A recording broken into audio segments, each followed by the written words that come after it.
본 방송에서 제공하는 투자 정보는 투자 판단에 대한 조언입니다. 방송에서 제공하는 주식의 가치, 가격 상승 및 하락에 대해서는 방송사에서 보장하지 않습니다. 실시간 정보 브리핑입니다. 미국의 7월 구인 건수가 시장 예상을 밑돌며 3년 반 만에 최저 수준을 나타냈다고 합니다. 해고는 늘어났습니다. 9월 미 연준의 금리 인하를 앞두고 미 노동시장이 점진적으로 냉각되고 있다는 신호가 꾸준히 나오고 있습니다. 구인 건수 감소는 최근 잇따라 나오는 노동시장 지표 냉각 흐름과 일치합니다. 고용 성장세가 둔화하고 실업률이 상승해서 구직자들이 일자리를 찾는 데 더 어려움을 겪고 있다는 뜻으로 풀이되고 있습니다. 제롬 펄 미 연방준비제도 의장을 비롯해서 통화정책 당국자들 역시 노동시장 추가 냉각을 원치 않는다는 뜻을 분명히 했습니다. 조 바이든 미국 행정부가 자국 철강기업 US 스틸의 일본 매각을 금지하기로 했습니다. 오는 11월 대선을 2달여 앞두고 경합주 승패에 결정적인 노동자 표심을 확보하기 위해서 동맹국 기업을 대상으로 국가 안보 위협 가능성까지 거론하는 초강수를 둡니다.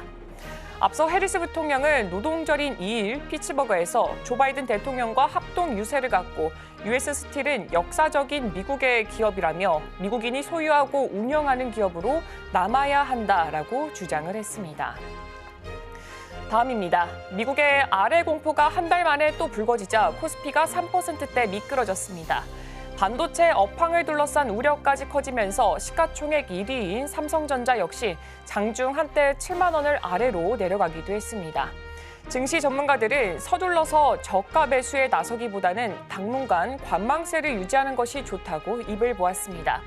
시장에서는 당분간 성장주보다는 내수주 같은 경기 방어주를 담아야 한다고 조언했습니다. 9월 말인 IMM 프라이빗 에쿼티가 38개 기관에서 1조 7천억 원 규모의 블라인드 펀드 자금 조달에 성공했습니다. 연말까지 2조 원 규모의 자금 모집이 가능할 것으로 예상되고 있습니다. 5일 투자은행 업계에 따르면 IMMP는 2022년 2분기부터 로즈골드 5호의 펀드레이징을 시작해서 약 1년 반 만에 1조 7천억 원 규모의 자금을 조달했습니다.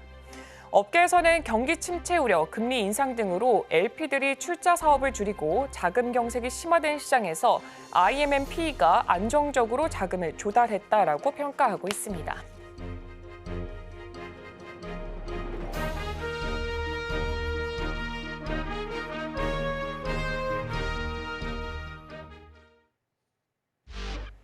시청자 여러분 안녕하세요. 증시파이 시작합니다. 진행의 이가은입니다. 오은비입니다. 네, 어제 뉴욕 증시는 혼조세로 마무리를 지었습니다. 일단 어제 좀 급락했던 거에 대비해서 상대적으로 낙폭이 덜했다라고 표현할 수 있을지 모르겠습니다. 고용과 관련된 지표들이 좀 공개가 됐습니다. 먼저 졸트 보고서가 공개가 됐었는데 7월 구인 건수가 767만 3천 건 정도로 나오게 되면서 3년 6개월 만에 최저치를 기록을 했고 또 예상치도 하회하는 모습을 보였습니다. 더불어서 연준의 베이지북도 함께 공개가 됐습니다. 12개 지역 중에 9개 지역에서 경제 활동이 없거나 혹은 둔화된 것으로 나타났습니다. 아무래도 이렇게 고용 지표가 좀 둔화한 것으로 나타나게 되면서 FOMC에서 B컷 가능성이 조금 더 높아졌다라고 보셔야 될 것 같습니다. 무엇보다도 이제 금요일에 나오게 될 고용 보고서가 조금 더 중요하기 때문에 시장에서는 이쪽에 조금 더 시선을 쏠리지 않을까라는 생각이 좀 듭니다. 네, 지난 거래 우리 증시도 한번 되짚어보도록 하겠습니다. 코스피 2,600선이 약 한 달 만에 다시 한 번 더 무너지는 모습을 나타냈습니다. 한동안 잠잠했던 미국 경기 침체 우려가 다시금 불거지는 것으로 보여졌습니다. 경기 침체 우려뿐만 아니라 이 미국의 대선 불확실성이 해소가 되고 그리고 금리 인하가 확실해지기 전까지는 이 변동성 장세가 이어질 것이다라는 전망까지 나오고 있습니다. 코스피 지수는 장 시작과 동시에 2,600선이 바로 무너졌고요. 장중에 잠깐 오르기도 했지만 오후 들어서는 그대로 다시 한 번 더 반납하는 모습을 보여줬습니다. 종가 기준으로 코스피 2,500선 마감 같은 경우에는 지난달 9일 이후에 한 달여 만입니다. 특히나 이 외국인 투자자들의 매도세가 이어졌는데요. 외국인은 코스피에서 이날 하루에만 1조 원 가까이 순매도세를 보여주었고요. 마찬가지로 기관도 매도를 하면서 하방의 압력을 더욱더 가하는 모습을 보였습니다. 반면에 개인만 나홀로 순매수 행세를 이어갔습니다. 증권가에서는 저가 매수는 자제할 필요가 있다라는 그런 언급을 또 하기도 했습니다. 시장이 불안정성을 보이는 만큼 저희와 함께 하시면서 현명한 투자 계획 세워보시면 좋을 것 같습니다. 네, 어제 우리 양시장은 3% 넘게 밀리면서 마무리를 했습니다. 그렇기 때문에 전략들 더 꼼꼼하게 챙겨보셔야 될 것 같은데요. 자, 그럼 증시팔 본격적으로 출발해 보도록 하겠습니다.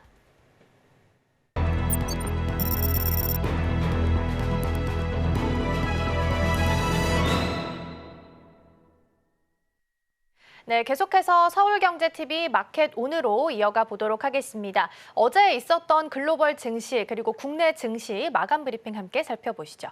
네, 먼저 글로벌 이슈부터 살펴보도록 하겠습니다. 먼저 3대 지수부터 확인해 보도록 하겠습니다. 네, 이렇게 3대 지수 같은 경우에는 어제는 이렇게 혼조세를 보였습니다. 나스닥 지수 같은 경우에는 0.3% 하락했고요. S&P 500 지수는 0.16%, 다우 지수만 나홀로 0.09% 소폭으로 상승하는 모습을 보여줬습니다. 일단 어제 미국 시장 같은 경우에는 이렇게 좀 5줄로 정리를 해볼 수가 있을 것 같습니다. 일단은 7월 일자리 보고서가 발표가 됐는데 3년 반 만에 최저치가 나왔다라는 지표가 발행이 됐습니다. 또한 국채 10년물 수익률은 2년물과 거의 동등한 수준까지 올라온 것으로 보여지고 있습니다. 또 오펙 플러스 같은 경우에는 증산을 연기하는 방안을 논의하겠다라고 밝히기도 했고요. 인텔 같은 경우에는 브로드컴의 이 반도체 제조 테스트에서 실패했다라는 소식과 함께 주가가 하락하면서 마무리를 했습니다.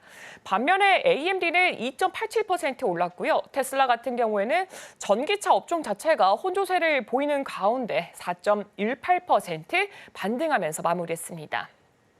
오늘 살펴볼 이슈는 이렇게 3가지가 있고 6가지로 준비를 했습니다. 그럼 먼저 첫 번째 이슈부터 열어보도록 하겠습니다. 미국 경기 침체 우려가 다시 고개를 들고 있습니다. 지난달 경기 침체 우려로 검은 월요를 겪었던 미국에서 또다시 침체 공포가 수면 위로 떠올랐습니다. 하지만 시장에서는 세계적인 침체를 걱정을 하면서도 이달 미국의 고금리 기조가 약 1년 만에 꺾이면은 고비를 넘길 수 있다라는 기대감도 존재하고 있습니다. 이 현지 시간 3일 미국의 공급관리자협회는 지난달 미국의 제조업 구매 관리자 지수인 이 PMI가 47.2를 기록했다고 밝혔습니다. 이 제조업 PMI가 50 미만인 경우에 앞으로 경기 전망이 나쁘다라고 보는 업계 관계자가 절반 이상이라는 의미입니다. 이 수치 같은 경우에는 지난달까지 5개월 연속으로 50을 밑돌았고요. 시장 전망치인 47.9에서도 조금 미치지는 못했습니다. 이렇게 같은 시각에 S&P 글로벌이 별도로 발표했던 지난달 제조업 PMI 역시 47.9를 기록했고 전월 기록인 49.6과 시장 전망치인 48보다는 조금 낮은 수치를 보여줬습니다. 네, 이렇게 ISM의 제조업조사위원장은 제조업 경기에 대해서 수요가 계속 빈약하고 생산량이 감소했다라고 지적을 하기도 했습니다. 또한 기업들이 미 연준의 이 통화 정책과 대선에 따른 불확실성을 의식을 해서 이 자본 투자와 재고 확대를 꺼리고 있다라고 설명을 했습니다. 다만 제조업 지수 자체가 여전히 활동 약화 구간에 있긴 하지만 이 미 제조업 활동 같은 경우에는 7월에 비해서 개선이 됐다라고 덧붙였습니다. 이 S&P 글로벌의 이코노미스트들도 제조업 경기 둔화가 3분기, 4분기 이 미국 경제에 부담을 준다라고 지적을 하면서 이 선행 지표를 보면은 이런 부담은 앞으로 몇 개월 동안은 더욱더 심해질 것이다라고 내다보기도 했습니다. 여기에 더불어서 뱅크 오브 아메리카 같은 경우에는 이 고용이 취약한 것으로 확인이 된다면 이 경기 침체 우려가 다시 세를 불릴 것이라면서 이 경우에는 0.5%포인트 인하 가능성이 높아진다라고 설명하기도 했습니다. 이 뱅크 오브 아메리카는 이전에도 연준은 경기 침체 공포 속에서는 인플레이션이 목표를 조금 웃돌더라도 이 공격적인 금리 인하에 나섰다라고 또 강조를 하기도 했습니다. 네, 시장에서는 이제 오는 18일 기준금리 결정에서 0.5%포인트 이 빅컷으로 경기 부양에 나설 가능성에 또 주목을 하는 모습을 보여주고 있습니다. 이 3일에 미국 시카고 상품거래소에서 제공하는 이 시장 분석 도구인 이 패드워치로 기준금리 선물 거래인들의 이 매매 형태를 분석을 해봤는데요. 이달의 빅컷 확률 같은 경우에는 41%를 나타냈고요. 0.25%포인트 인하 가능성은 59%를 또 보여주기도 했습니다. 오는 9월 19일 새벽 3시에 이 발표가 될 예정인데 이 결과에 한번 주목해 보시면 좋을 것 같습니다. 네, 그럼 이어서 두 번째 이슈 한번 열어보도록 하겠습니다. 이 월가의 강세론자와 약세론자 모두 9월 미국 증시의 하락 가능성을 경고하면서 이 신중한 투자 전략을 권고하고 있습니다. 이 미국 월가의 대표 강세론자 중 한 명인 미국 투자회사 이 펀드스트렛의 이 공동 창업자 중에 톰 리가 있는데 CNBC와의 인터뷰를 진행을 했습니다.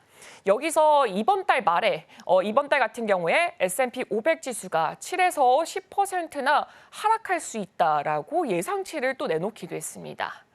또 그는 9월은 전통적으로 이 증시에 가장 취약한 달이라고 말을 하면서 투자자들은 앞으로 8주 동안 조심을 해야 된다라고 또 경고성 메시지를 남기기도 했습니다.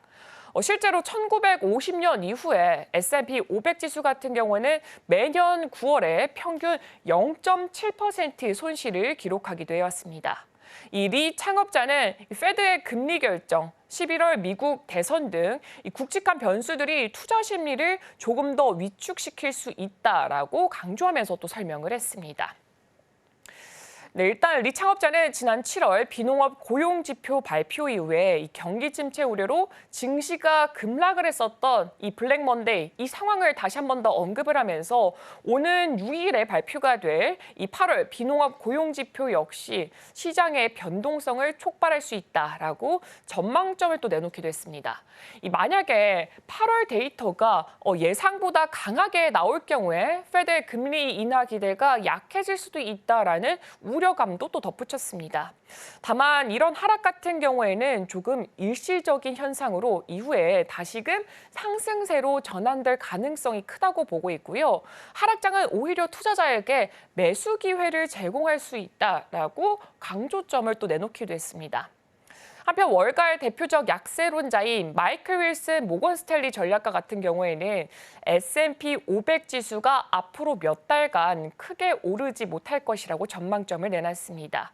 또 그는 페드의 9월 기준금리 25bp 인하 기대는 이미 증시에 반영이 됐다라고 말하면서 투자자들은 앞으로 6에서 12개월간 이 최소한의 수익률만 좀 예상하는 것이 좋을 것 같다라고 말을 하게 됐습니다. 이 페드의 금리 인하 폭이 시장을 상회하거나 또 미국 경제가 특별하게 강세를 보이지 않는 한 증시가 상승세를 타기 어려울 것이다라는 의견까지도 덧붙였습니다. 6일에 발표된 고용지표 그 이후의 시장 흐름도 함께 체크해 보시면 좋을 것 같습니다. 이어서 다음 이슈도 한번 확인해 보도록 하겠습니다. 네, 골드만삭스가 중국 수요 감소를 이유로 2025년 구리 가격이 이렇게 5,000달러 가까이 떨어질 것이다라는 의견을 내놨습니다. 애널리스트들은 내년 구리 1톤당 평균 가격이 1,100달러가 될 것으로 예상을 했는데요.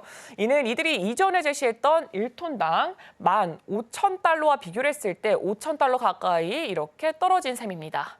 구리는 에너지 전환 그리고 인공지능, 데이터 센터 등으로 수요가 크게 늘어날 것이라는 전망이 그동안 힘을 입으면서 지난 5월 같은 경우에는 이렇게 1톤당 11,100달러를 돌파를 한 적이 있었습니다. 근데 그 이후에 가격 자체가 18%나 또 하락세를 보여줬습니다. 골드만 같은 경우에는 이 예상보다 약한 중국의 상품 수요 그리고 향후 중국 경제에 대한 하향 위험으로 조금 이제 원자재에 더 선발적이고 덜 긍정적인 관심을 가지게 됐다라고 입장을 또 밝히기도 했는데요. 이 골드만삭스는 중국의 구리 수요가 지난 3월부터 감소하기 시작을 해서 구리 재고에 영향을 미치기 시작했다라고 말을 하기도 했습니다. 또 이렇게 알루미늄에 대한 2025년 가격 전망을 톤당 2,850달러에서 2,540달러로 또 하향 조정하기도 했습니다. 이 철강석과 니켈에 대해서는 약세 전망을 계속해서 유지를 했고요. 금은 지정학적 그리고 금융적 위험에 대비할 수 있는 단기 해지 수단이 될 것이다라고 말을 하기도 했습니다. 금에 대해서는 단기 상승에 대한 확신이 가장 큰 상품이라면서 2025년 초에 온스당 2,700달러라는 이 목표를 계속해서 유지하기도 했습니다. 이 중국의 경제 동향이 원자재 시장 전반에 조금 더 중요한 변수로 적용이 되니까 중국의 경제 지표나 또 정책 변화에 집중해 보시면 좋을 것 같습니다. 다음 이슈 열어보도록 하겠습니다. 네, 인텔이 설립 이후에 최대 위기를 맞으면서 다우 지수에서 제외될 가능성이 높아지고 있습니다. 올해 인텔 주가 같은 경우에는 60%나 하락하는 모습을 보여주면서 이 다우 지수 편입 종목 중에 가장 부진한 성적을 기록을 했고요. 시가총액도 859억 달러로 줄어들면서 세계 10대 반도체 기업에서 밀려나는 모습을 보여주었습니다. 반면에 이 필라델피아 반도체 지수 같은 경우에는 20%나 상승을 했고요. 경쟁사 엔비디아와의 격차가 더욱더 커졌습니다. 인텔은 AI 시장에서 입지가 좀 줄어들고 또 파운드리 부문에서 손실을 계속해서 키우면서 2분기 같은 경우에는 16억 달러 순손실을 기록했습니다. 이에 대해서 CEO 팻 겔싱어 같은 경우에는 이 배당 중단 그리고 직원 15% 해고 등의 이 구조 조정안을 발표하기도 했는데 사실 시장 반응은 조금 부정적으로 작용을 했습니다. 로이터 통신이 보도하기를 인텔이 다우지수에서 제외가 만약에 된다면 이 평판 훼손과 주가 하락이 조금 심화되지 않을까라는 우려감을 또 경고를 했습니다. 다우지수 같은 경우에는 주가 수준 자체를 고려를 하는데요. 인텔의 현재 지수 내 가중치 같은 경우에는 0.3%로 가장 낮은 수준을 기록하고 있습니다. 엔비디아가 인텔을 대신을 해서 다우 지수에 편입될 가능성도 현재 거론은 되고 있지만 이 엔비디아 자체가 변동성이 크다라는 이유로 이 텍사스 인스트루먼츠가 대체 후보로 이렇게 지목되기도 했습니다. 인텔 같은 경우에는 이달 중순에 이사회를 열어서 이 불필요한 사업 정리 혹은 자본 지출 축소 등을 포함해서 이 구조 조정에 대해서 논의할 예정인데 여기에는 알테라 매각 혹은 또 독일 공장 건설 중단 이런 이슈들이 좀 포함될 가능성이 있습니다. 이어서 5번째 이슈도 확인해 보도록 하겠습니다. 네, 일단 일론 머스크가 경영하는 스페이스 X의 위성 인터넷 서비스 스타링크가 이 브라질 대법원의 X 접속 차단 명령을 준수한다라고 다시 한 번 더 발표를 했습니다. 스타링크는 X 계정을 통해서 브라질에서 이 X에 대한 접근 차단 명령을 따르고 있다라고 밝혔습니다. 근데 이 같은 경우에는 스타링크가 이전에는 차단 명령을 따르지 않겠다라는 이 밝힌 입장을 번복한 것입니다. 일단 지난달 30일 브라질 연방대법원 같은 경우에는 X가 브라질 사법 시스템을 계속해서 무시를 했다면서 아나텔에 대해서 이 X 서비스 차단을 명령을 했습니다. 이 이유 같은 경우에는 보소나루 전 대통령 지지자들이 가짜뉴스 그리고 증오 메시지를 유포한 디지털 민병대 관련 계정을 X가 차단하지 않았기 때문입니다. 보소나루 지지자들은 이 룰라 대통령 취임 후에 대선 불복 폭등을 또 일으킨 바가 있고요. 대법원은 오는 10월 이 지방선거를 앞두고 증오 혹은 인종차별적 메시지가 훨씬 더 급증을 했다라고 밝히기도 했습니다. 대법관은 스타링크와 X가 같은 경제그룹에 속해 있다는 이유로 스타링크의 계좌도 마찬가지로 조금 동결을 했습니다. 이에 대해서 스타링크는 X 차단 명령은 따르겠지만 계좌 동결은 조금 부당하다라고 입장을 냈고 또 법적 대응을 검토 중이다라고 밝히기도 했습니다. 그럼 이어서 마지막 이슈 한번 열어보도록 하겠습니다. 어제 가장 큰 이슈였죠. 엔비디아가 미국 법무부로부터 반동정법 위반 혐의로 소환장을 받았습니다. 이 배경 같은 경우에는 엔비디아가 이 AI 가속의 시장의 90% 거의 대부분을 차지하는 가운데 그 영향력이 지나치게 커졌다라는 우려에 따른 조사입니다. 이렇게 마이크로소프트 혹은 메타와 같은 대형 기업들이 연간 하드웨어 예산의 40% 이상 거의 절반 가까이 엔비디아 칩에 사용하고 있어서 또 이로 인해서 엔비디아의 시장 지배력이 경쟁을 제한할 수 있다라는 우려가 현재 제기가 됐습니다. 법무부는 6월부터 AI 칩 시장에서 엔비디아의 지배력을 계속해서 조사를 해왔고요. 이번 초원장 같은 경우에는 조사 과정이 한층 더 심화가 됐음을 시사하는 점입니다. 법무부 같은 경우에는 특히 엔비디아가 고객사들이 이 다른 AI 칩 공급 업체로 변경하는 것을 그 자체를 어렵게 만들었고 또 자사 제품을 독점적으로 사용하지 않는 기업에게 불이익을 줬는지 이 여부를 중점적으로 조사하고 있습니다. 예를 들어서 엔비디아의 전체 시스템을 구매하는 고객에게 우선적으로 공급한다라는 혜택을 주거나 가격 혜택을 제공했는지 등이 이 조사 대상으로 들어가 있습니다. 또한 법무부는 엔비디아가 지난 4월에 인수를 했던 이 소프트웨어 스타트업 런 AI와 관련해서도 조사를 진행 중인데요. 이 인수로 인해서 엔비디아 제품을 구매하지 않는 것이 더욱더 어려워졌다라는 우려가 제기가 되고 있습니다. 또 법무부는 AMD 등 경쟁사들로부터 이 엔비디아가 이 AI 칩 판매 과정 속에서 자사 제품 구매를 강요했다라는 이 신고도 받고 이 부분도 조사하고 있습니다. 이에 대해서 엔비디아는 반독점 혐의를 현재 부인하고 있고요. 자사 제품은 성능 그리고 가치로 경쟁을 하고 있고 고객들에게 좀 적합한 솔루션을 자유롭게 선택할 수 있다고 주장을 했습니다. AI 시장에 대한 낙관론이 조금 약화된 가운데 반독점 조사가 본격화가 되면서 엔비디아 주가는 계속해서 하락세에 보였습니다. 어제 같은 경우에는 10% 가까운 하락세, 오늘도 추가 하락세를 이어졌습니다. 이런 법적 압박이 엔비디아의 시장 전략과 주가에 또 어떤 영향을 계속해서 미칠지 이 불확실성까지 커지고 있는 만큼 주가 향방에 한번 주의해 보시면 좋을 것 같습니다. 지금까지는 이슈 살펴봤고요. 오늘 경제 일정도 확인해 보도록 하겠습니다. 네, 오늘 8월 ADP 비농업 취업자 수가 이게 발표가 될 예정이고요. 그리고 조금 월가에서도 주목하고 있는 바로 그 지표죠.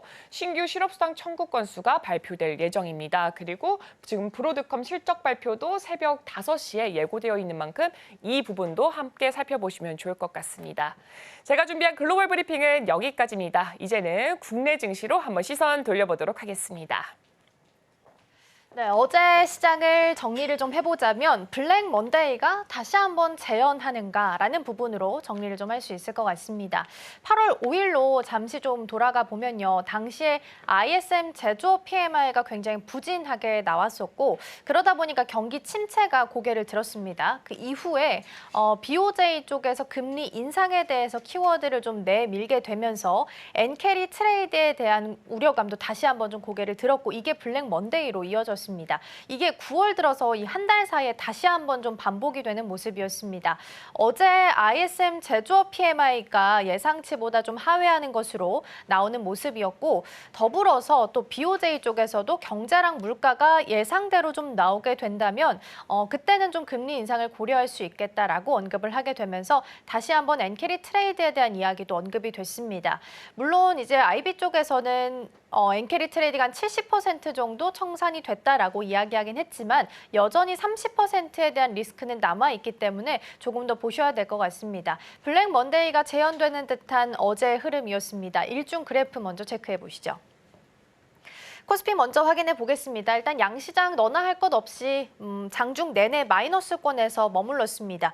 코스피 먼저 살펴보면요. 그나마 개인 투자자가 홀로 좀 시간이 갈수록 물량을 쌓아 올리는 모습을 보였습니다. 다만 외국인과 기관 투자자는 좀 덜어내는 모습을 보였고요. 홀로 방어를 했습니다. 코스닥 시장도 함께 살펴보겠습니다. 장중 내내 마이너스권에 있었다라는 부분은 동일하고요. 여기서는 보라색 라인 가장 위에 있는 게 개인 투자 투자자고요. 그리고 주황색 가운데 있는 게 외국인 투자자인데 그나마 기관 투자자가 덜어내는 걸 개인과 외국인이 조금은 방어를 해줬다라고 볼 수 있겠습니다. 전일 순매수 탑5 종목 살펴보겠습니다. 외국인과 기관은 어느 종목을 좀 많이 담았을까 볼 텐데요. 앞에 LG가 붙어있는 종목들이 세 가지나 보입니다. 일단 외국인에서는 LG전자, 기관에서는 LG, 그리고 LG에너지솔루션을 담아갔는데요. LG 같은 경우에는 LG전자랑 LG화학에 대해서 지분을 추가적으로 매입하겠다라는 소식을 밝히기도 했습니다. 그러면서 강세를 보였던 바 있는데 외국인은 이 지분 매입을 하겠다라고 했던 LG전자 쪽에 러브콜을 좀 보냈고요. 지주사 쪽으로 LG를 기관이 담아갔습니다. LG에너지솔루션은 최근 들어서 외국인과 기관 투자자가 2차 전지에 대해서 우호적인 좀 평가를 내리게 되면서 좀 담아가는 모습이고요. 여기서 삼바도 5위 단에 자리를 하고 있습니다. 제가 이전에도 말씀드린 것처럼 생물보안법이 9월에 하원 전체 회의를 통해서 표결될 것이다라고 전달드린 바 있는데 이게 조금 앞당겨질 예정입니다. 다음 주로 지금 전반적으로 예정이 되고 있기 때문에 외국인은 벌써부터 좀 집중하는 모습 보이고 있습니다. 기관 쪽으로 봤을 때는 한국전력이 방어를 해주고 있습니다. 지수가 약할 때마다 좀 방어해 줄 수 있는 쪽 중 하나죠. 한국전력도 오늘 상단에 자리를 했습니다. 반면 덜어냈던 쪽도 좀 살펴보도록 하겠습니다. 시선이 거의 비슷한데요. 외국인과 기관 투자자 모두 다 반도체 투톱에 대해서는 차가운 시선을 보냈습니다. 다 덜어내는 모습을 보였고요. 특히나 외국인 쪽에서는 네이버, 카카오, 기아처럼 이렇게 굵직굵직한 대기업들 위주로 덜어냈습니다. 아무래도 시장을 팔고 있다라고 해석해도 무방할 것 같습니다. 다음으로 어제 있었던 테마들도 함께 살펴보겠습니다. 품절주랑 신규 상장주부터 함께 좀 살펴볼 텐데요. ISM 제조업 PMI가 좀 부진하게 나오게 되면서 다시 한번 경기 침체가 고개를 들었고 미국 증시도 하락폭이 굉장히 깊었습니다. 당연히 우리 시장도 이에 대해서 영향을 받을 수밖에 없는 상황이었고요. 그러다 보니까 코스피 같은 경우에는 외국인과 기관 투자자가 좀 덜어내면서 3% 넘게 뚝 떨어지는 모습을 보였습니다. 지수가 하락하다 보니까 이에 대한 해지성으로 리스크 관리를 위해서 오히려 품절주나 신규 상장주 쪽으로 조금 시선이 돌아가는 모습이었는데요. 품절주라고 하면 워낙 지금 시중에 나와 있는 주식 자체가 좀 작은 주식 혹은 대주주의 지분이 좀 많은 걸 의미를 하는데 이쪽으로 조금 시선이 쏠렸습니다. 신라 섬유가 어제 굉장히 강한 모습 보였다라는 부분 함께 보시면 좋겠습니다. 두 번째는 원전 테마도 함께 살펴보겠습니다. 토마시 포야르 체코 국가안보보좌관이 방한을 했습니다. 3일부터 6일까지의 기간을 가지고 지금 진행을 하고 있는데요. 어제 나왔던 코멘트는 이거였습니다. 한국과 원전 최종 계약에 있어서 잘 진행될 거다, 끝까지 할 거다라는 부분에 확신을 가지고 있다라고 코멘트를 남겼습니다.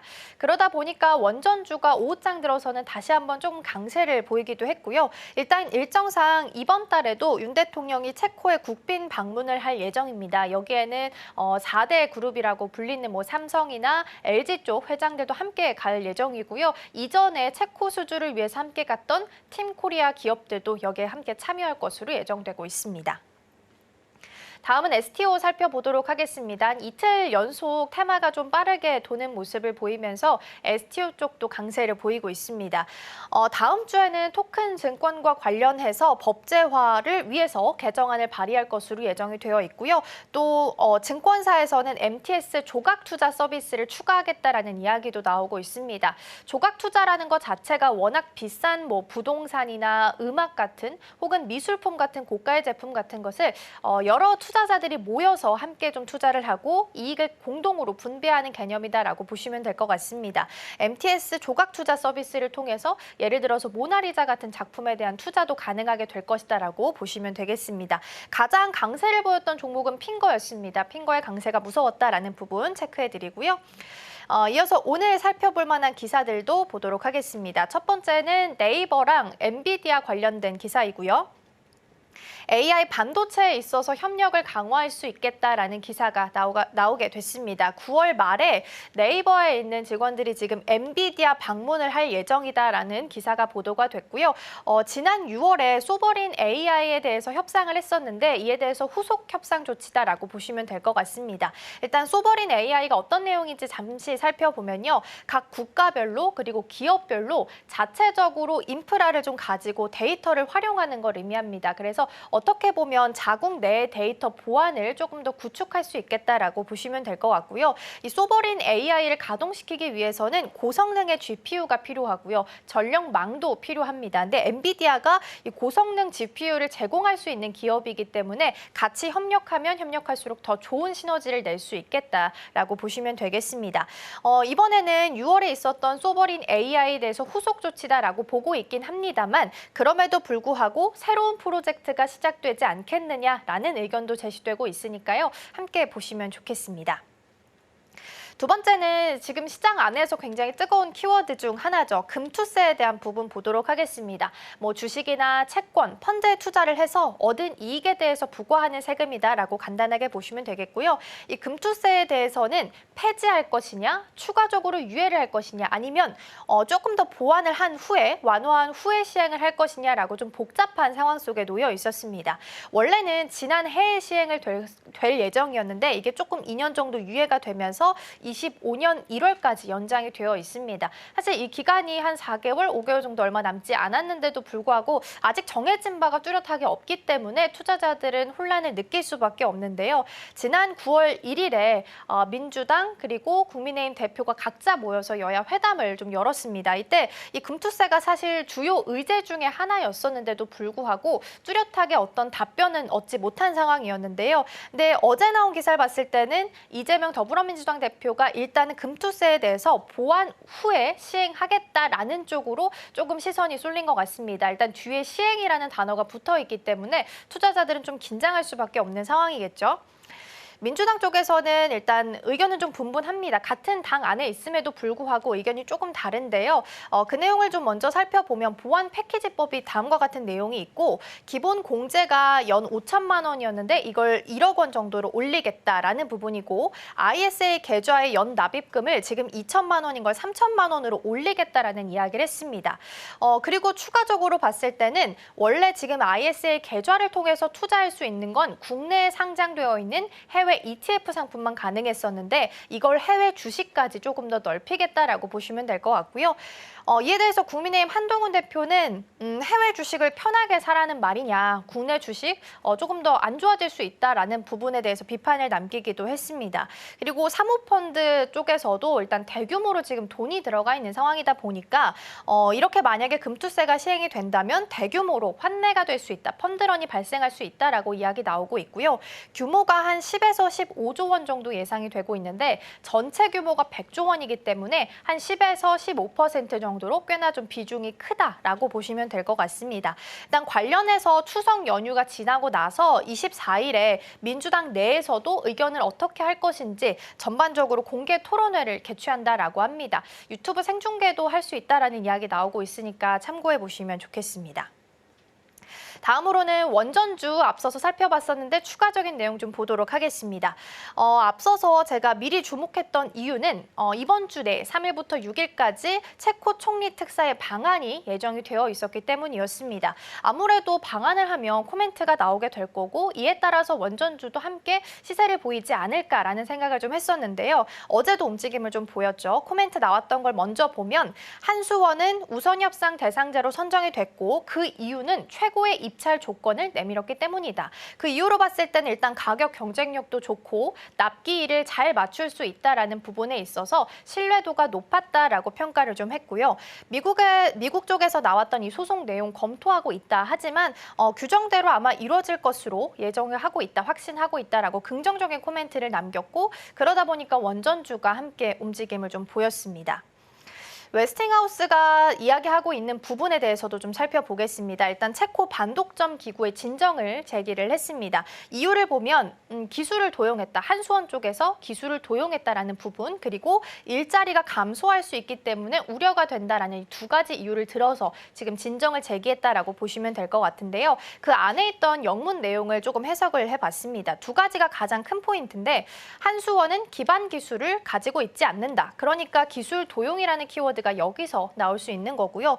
웨스팅하우스의 동의 없이 제3자에게는 제어할 수 없다. 그렇기 때문에 직접적으로 체코 정부와 한국이 원전 계약을 수출할 수 없다라고 지금 못 박아둔 거다라고 보시면 되겠습니다. 근데 일단 진정이 지금 들어온 상태이기 때문에 미국 체코에 있는 반독점 사무소에서도 미국 그리고 프랑스 전력공사도 지금 이의를 제기한 상태라서 공식 절차는 지금 들어간 것으로 확인이 됩니다. 다만 이게 얼마 정도 걸릴지는 아직까지 미지수다라는 부분도 함께 체크해드리고요.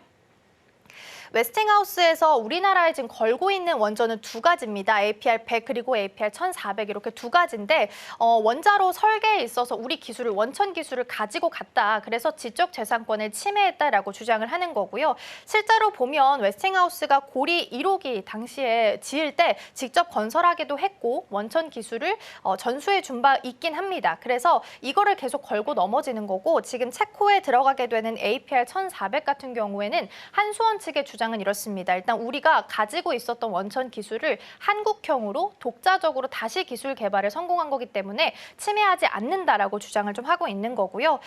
그래서 정부는 일단 좀 원만하게 합의하기 위해서 쓰는 카드 중에 하나가 또 바라카 원전대를 좀 떠올리게 합니다. 미국 웨스팅하우스 설비를 쓰는 방안을 검토하고 있다라는 기사가 어제 저녁쯤에 좀 보도가 됐는데 후속 보도가 나올지는 좀 더 보셔야겠습니다. 내용을 좀 간단하게 보면 2009년에 바라카 원전에 수주를 했을 때 그때도 다시 한번 웨스팅하우스에서 지적재산권 침해다라고 주장을 하니까 이걸 좀 원만하게 해결하기 위해서 주기기 같은 핵심 설비를 웨스팅하우스에서 지금 받아서 쓰는 방안을 검토를 했습니다. 그리고 실제로 그렇게 하기도 했고요. 근데 이번에는 우리 기업들 자체적으로 국산화에 성공을 했기 때문에 100% 우리 기업 기술로 할 수 있음에도 불구하고 지금 계속 소송 이야기가 나오고 있고 웨스팅하우스에서 목리를 부리고 있으니 이를 좀 원만하게 해결하기 위해서는 일단은 웨스팅하우스의 설비를 쓰는 방안도 검토하자라는 포인트가 있다라고 보시면 되겠습니다. 후속 보도는 조금 더 체크해 보셔야 될 것 같고요. 국산화가 좀 이루어지지 않는 부분에 있어서는 좀 아쉬움이 남을 수도 있겠다라고 보시면 되겠습니다. 오늘 일정들도 체크를 좀 해보도록 하겠습니다. 삼성 E&A 포럼 있고요.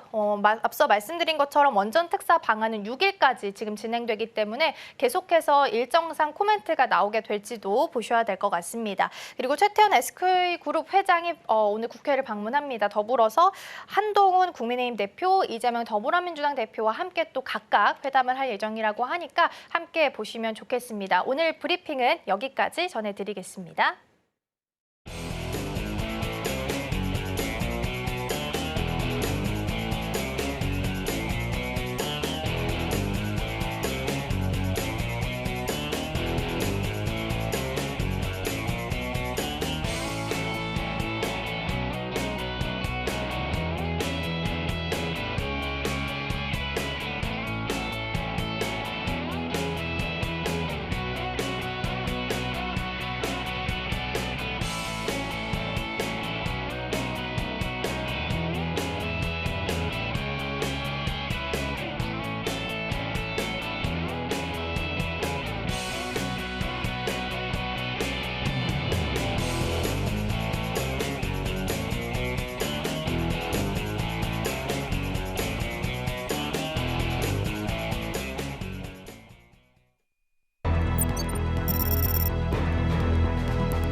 네, 오늘의 포커스 온으로 이어가 보도록 하겠습니다. 오늘 도움 말씀에는 서울경제TV 포커스 온 오민 전문가 화상으로 연결되어 있습니다. 전문가님 안녕하세요. 예, 안녕하세요. 네, 먼저 전문가님 종목들 AS부터 한번 시작해 보도록 하겠습니다. 사실 어제 같은 경우에는 시장에서 급락세를 보였던 종목들이 대부분을 차지한 만큼 상승하는 종목 자체를 찾기가 힘들었습니다. 사실 오늘도 그 우려감 계속해서 지속이 되고 있는 만큼 종목들 조금 더 꼼꼼하게 리뷰를 해봐야 될 것 같은데요. 일단 SY랑 하이스틸, 갤럭시아, 머니틀이 앞으로 어떤 전략 가져야 될지 AS 부탁드리겠습니다. 일단은 전략을 가져가기 위해서는 이제 어떻게 보면은 이제 저와 이제 같이 하신 분들은 사실은 어제 시초가에 벌써 매도 사인이 나갔어요. 그렇기 때문에 지금 지수를 먼저 확인을 해봐야 되거든요. 그래서 지수 차트를 좀 보시게 되면은요, 지수 차트가 지금 박스권의 형태를 만들어졌다가 이제 완전히 이제 단기적으로 이제 1차 지지선까지 내려왔거든요. 1차 지지선까지 내려왔고 지금 남은 구간은 지금 2,510포인트까지 한번 또 남아 있고요. 그리고 추가적으로 2,400포인트까지 한번 남아 있는 상태가 돼버렸어요 지금. 최악의 경우에는 2,400포인트까지 내려올 수 있는 부분이 있다라고 이제 저는 좀 말씀을 드리고 싶어요 지금. 그렇기 때문에 지금 어떻게 보면은 갤럭시 하모니트리 같은 경우는 수익이 크게 났잖아요. 수익이 크게 났고 그리고 하이스틸과 이제 SI 같은 경우에는 이제 손절가가 도달하지 못했지만 그래도 어느 정도 이제 손실을 보고 있어요. 손실권에 이제 진입 중이었고 갤럭시 하모니트리 같은 경우에는 지금 저희가 매수 포지션 상당히 잘 잡았어요. 그러면서 지금 어제 이렇게 내려왔음에도 불구하고 어제 종가 대비해서 한 6% 빠졌음에도 불구하고 20% 이상 수익률이 나오고 있거든요, 지금. 근데 SY와 하이스틸을 손절을 이게 상쇄를 시켰을 때 그래도 10% 이상의 수익을 이제 가져갈 수 있는 상황이 됐다라고 이제 말씀을 드릴 수 있겠고 이제 좀 포트폴리오를 조금 바꿔야 될 것 같아요. 지금 이제 전반적으로 보시게 되면 미국 증시도 그렇고 국내 증시도 그렇고 어떻게 보면은 미국 증시는 지금 나스닥 지수는 엄청나게 빠졌음에도 불구하고 다우 지수는 이제 선방을 해주는 모습을 보여주고 있어요. 그렇다라는 것은 자금의 이동이 조금 우량주나 대형주 위주로 움직이고 있지 않나라고 저는 생각이 들기 때문에 어떻게 보면 갤럭시 머니트리도 이제 테마주죠. 이슈로 인해서 빠르게 움직이고 물론 매출이 어느 정도 받쳐주는 테마주이기는 하지만 우리가 지금 이 시점에서는 어느 정도 이제 대피를 하고 포트폴리오 전략에 있어서 우리가 안전하게 좀 대응을 해야 된다라고 말씀을 드리고 싶고요. 갤럭시 머니트리 일단 시간에서 물량 좀 체크를 했을 때는 한 4% 상승한 구간 9,400원이 나와주고 있거든요. 그러면은 갤럭시 머니트리 같은 경우는 9,300원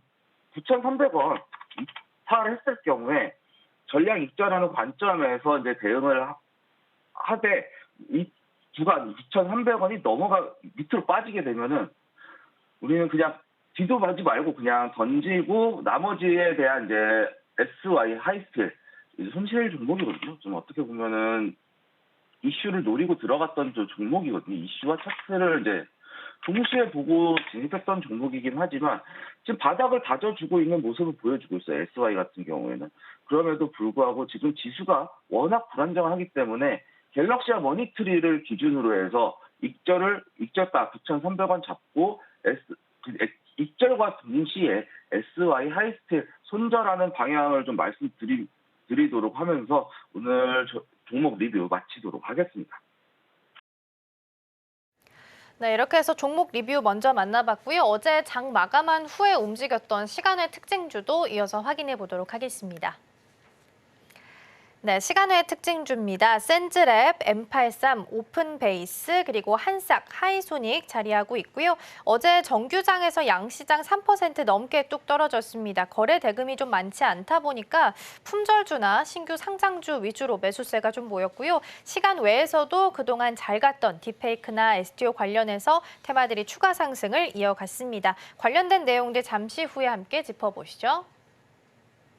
네, 시간의 특징주 먼저 확인해봤습니다. 전문가님, 이 중에서 오늘장 안에서 추가적인 움직임 보일 만한 종목 있을까요? 제가 봤을 때는 지금 딥페이크 관련해서 딥페이크 성범죄 관련해서 이제 센즈랩에서 딥페이크 탐지 서비스가 이제 출시가 되면서 이제 어떻게 보면은 정말 실제화가 되었다. 이제 어느 정도 실체화가 되면서 직접적으로 이제 매출이 발생할 수 있다라고 이제 보여지고 있거든요. 지금 센즈랩이 일단은 먼저 나왔기 때문에 센즈랩이 가장 강하게 이제 시간에서 움직인 만큼 오늘 시장에서도 상당히 빠르게 움직일 수 있을 것이다라고 보여지고요. 그 외에도 이제 M83 신규 상장주인데요. M83 신규 상장주임에도 불구하고 딥페이크 기술 때문에 이제 어떻게 보면 딥페이크 기술이 부각되면서 이제 주가가 이제 상승을 하고 있다라고 이제 보여지고 있고요. 다만 이제 M83 같은 경우에는 강하게 움직일 수는 있겠지만 어느 정도 이제 한계가 명확해요. 지금 분봉상으로밖에 대응할 수밖에 없다라는 부분. 근데 분봉상 15분봉상 자리를 보게 되면 상당히 자리를 잘 만들어 놨어요. 계단식으로 상승을 하면서 이렇게 지금 지지 구간 딱 맞춰주는 모습을 보여주고 있거든요. 그런 흐름으로 봤을 때 지금 M83도 어떻게 보면 지금 타점 자체는 정말 매력적인 타점이지 않을까라고 말씀을 드릴 수 있고, 센즈력도 보시게 되면은 분봉사로 살짝 좀 꺾였어요. 그런데 여전히 지금 지지선 이탈하지 않고, 이렇게 이 구간 이탈하지 않고 9,400원 라인에서 이제 다시 어느 정도 시작을 하게 되거든요. 갭자리를 좀 메꿔주는 방향에서 스타트를 할 것 같아요. 그렇다는 뜻은 이 자리 9,400원 넘어가면서 9,700원에서 9,800원 정도 넘어가게 되면은 센즈를 정말 강한 흐름 보여줄 수 있겠다라고 보여줄 수 있고,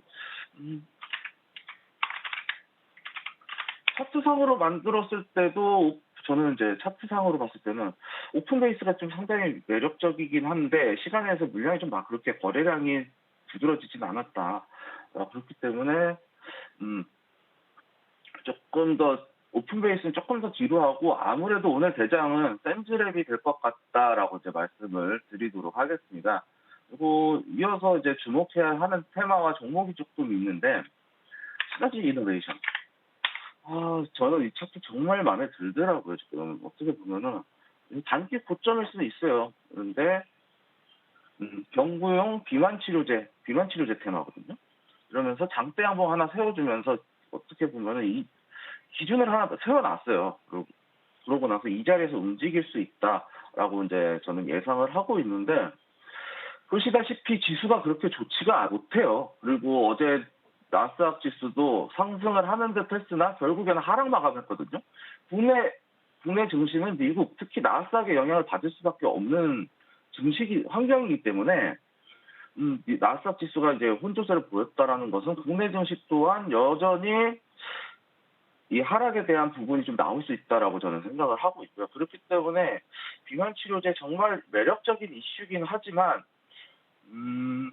좀 지켜봐야 될 것 같다라고 생각을 해요. 오히려 지금 미국에서도 자금 이동이 다우지수가 상승하는 걸로 봤을 때는 우량주 쪽으로 움직이고 있다라는 거거든요. 그렇기 때문에 조금 제가 금리 인하 이벤트가 있잖아요, 이번 달에는. 그래서 종목을 진짜 생각을 정말 많이 했어요. 종목에 대해서 생각을 정말 많이 했는데 찾다가 나온 게 삼성물산이더라고요. 삼성물산에 대해서 조금 설명이 필요할 것 같다라고 말씀드릴 수 있겠는데, 삼성물산 지금 금리 인하 관련해서 건설주들이 일제히 상승을 했었죠. GS건설이네. 건설업을 조금 눈여겨봐야 된다라고 좀 볼 수 있고요. GS건설 같은 경우에는 이미 파동이 하나 크게 올라왔어요. 바닥까지 찍고 올라온 상황인데, 삼성물산의 경우는 차트 형태가 좀 달라요. 물론 건설업만 영위를 하고 있지는 않지만 상당히 나쁘지 않다라고 보여지는 차트의 형태거든요. 지금 보시게 되면 파동이 조금 길어서 안 보일 수 있거든요. 좀 월봉이나 좀 보시게 되면요. 앞전에 이 하락 추세를 돌파가 나왔어요. 기술적인 흐름이지만 돌파가 나와주고 추세를 완벽하게 이제 돌려가고 있거든요. 돌려가고 있는데 지금 이 자리에서 상승에 대한 각도가 올라갔다라는 얘기는 지금 이제 상승에 대한 가격 탄력성이 좀 붙었다라고 이제 볼 수가 있어요. 그렇기 때문에 삼성화재 조금 눈여겨봐야 되지 않나라고 보여줄 수도 있고, 이 자리에서 단기적으로 삼성 수렴까지 만들어지면서 아마 이제 바닥을 어느 정도 충분히 다지면서 가격적인 수렴이 어느 정도 맞춰졌다라고 이제 좀 볼 수 있겠습니다. 그리고 이것저것 또 이런 걸로 봤을 때는 삼성화재가 가장 유력하지 않나라고 이제 말씀을 드리도록 하겠습니다. 네, 이렇게 시간의 특징주 같은 경우에는 딥페이크 관련된 종목들이 주로 많이 차지하고 있었고요. 이 중에서도 좀 센즈랩에 관해서 조심스럽게 더 많이 지켜보면 좋을 것 같다라고 말씀해 주셨습니다. 특히나 딥페이크 탐지 무료 이용 서비스를 출시하게 되면서 오늘 시장에서 굉장히 빠르게 움직일 가능성도 있고, 또 9,700원, 9,800원 이 점을 넘어간다면 또 강한 흐름 보여줄 수 있다라고 의견 말해주셨습니다. 또 오늘 이 시장에서 주목해 봐야 될 종목 두 가지까지 이어서 말씀해 주셨습니다. 그렇다면 전문가님, 오늘 이 주목해봐야 될 종목들 이 중에서 가장 더 탑픽으로 꼽아야 될 종목은 어떤 게 있을까요?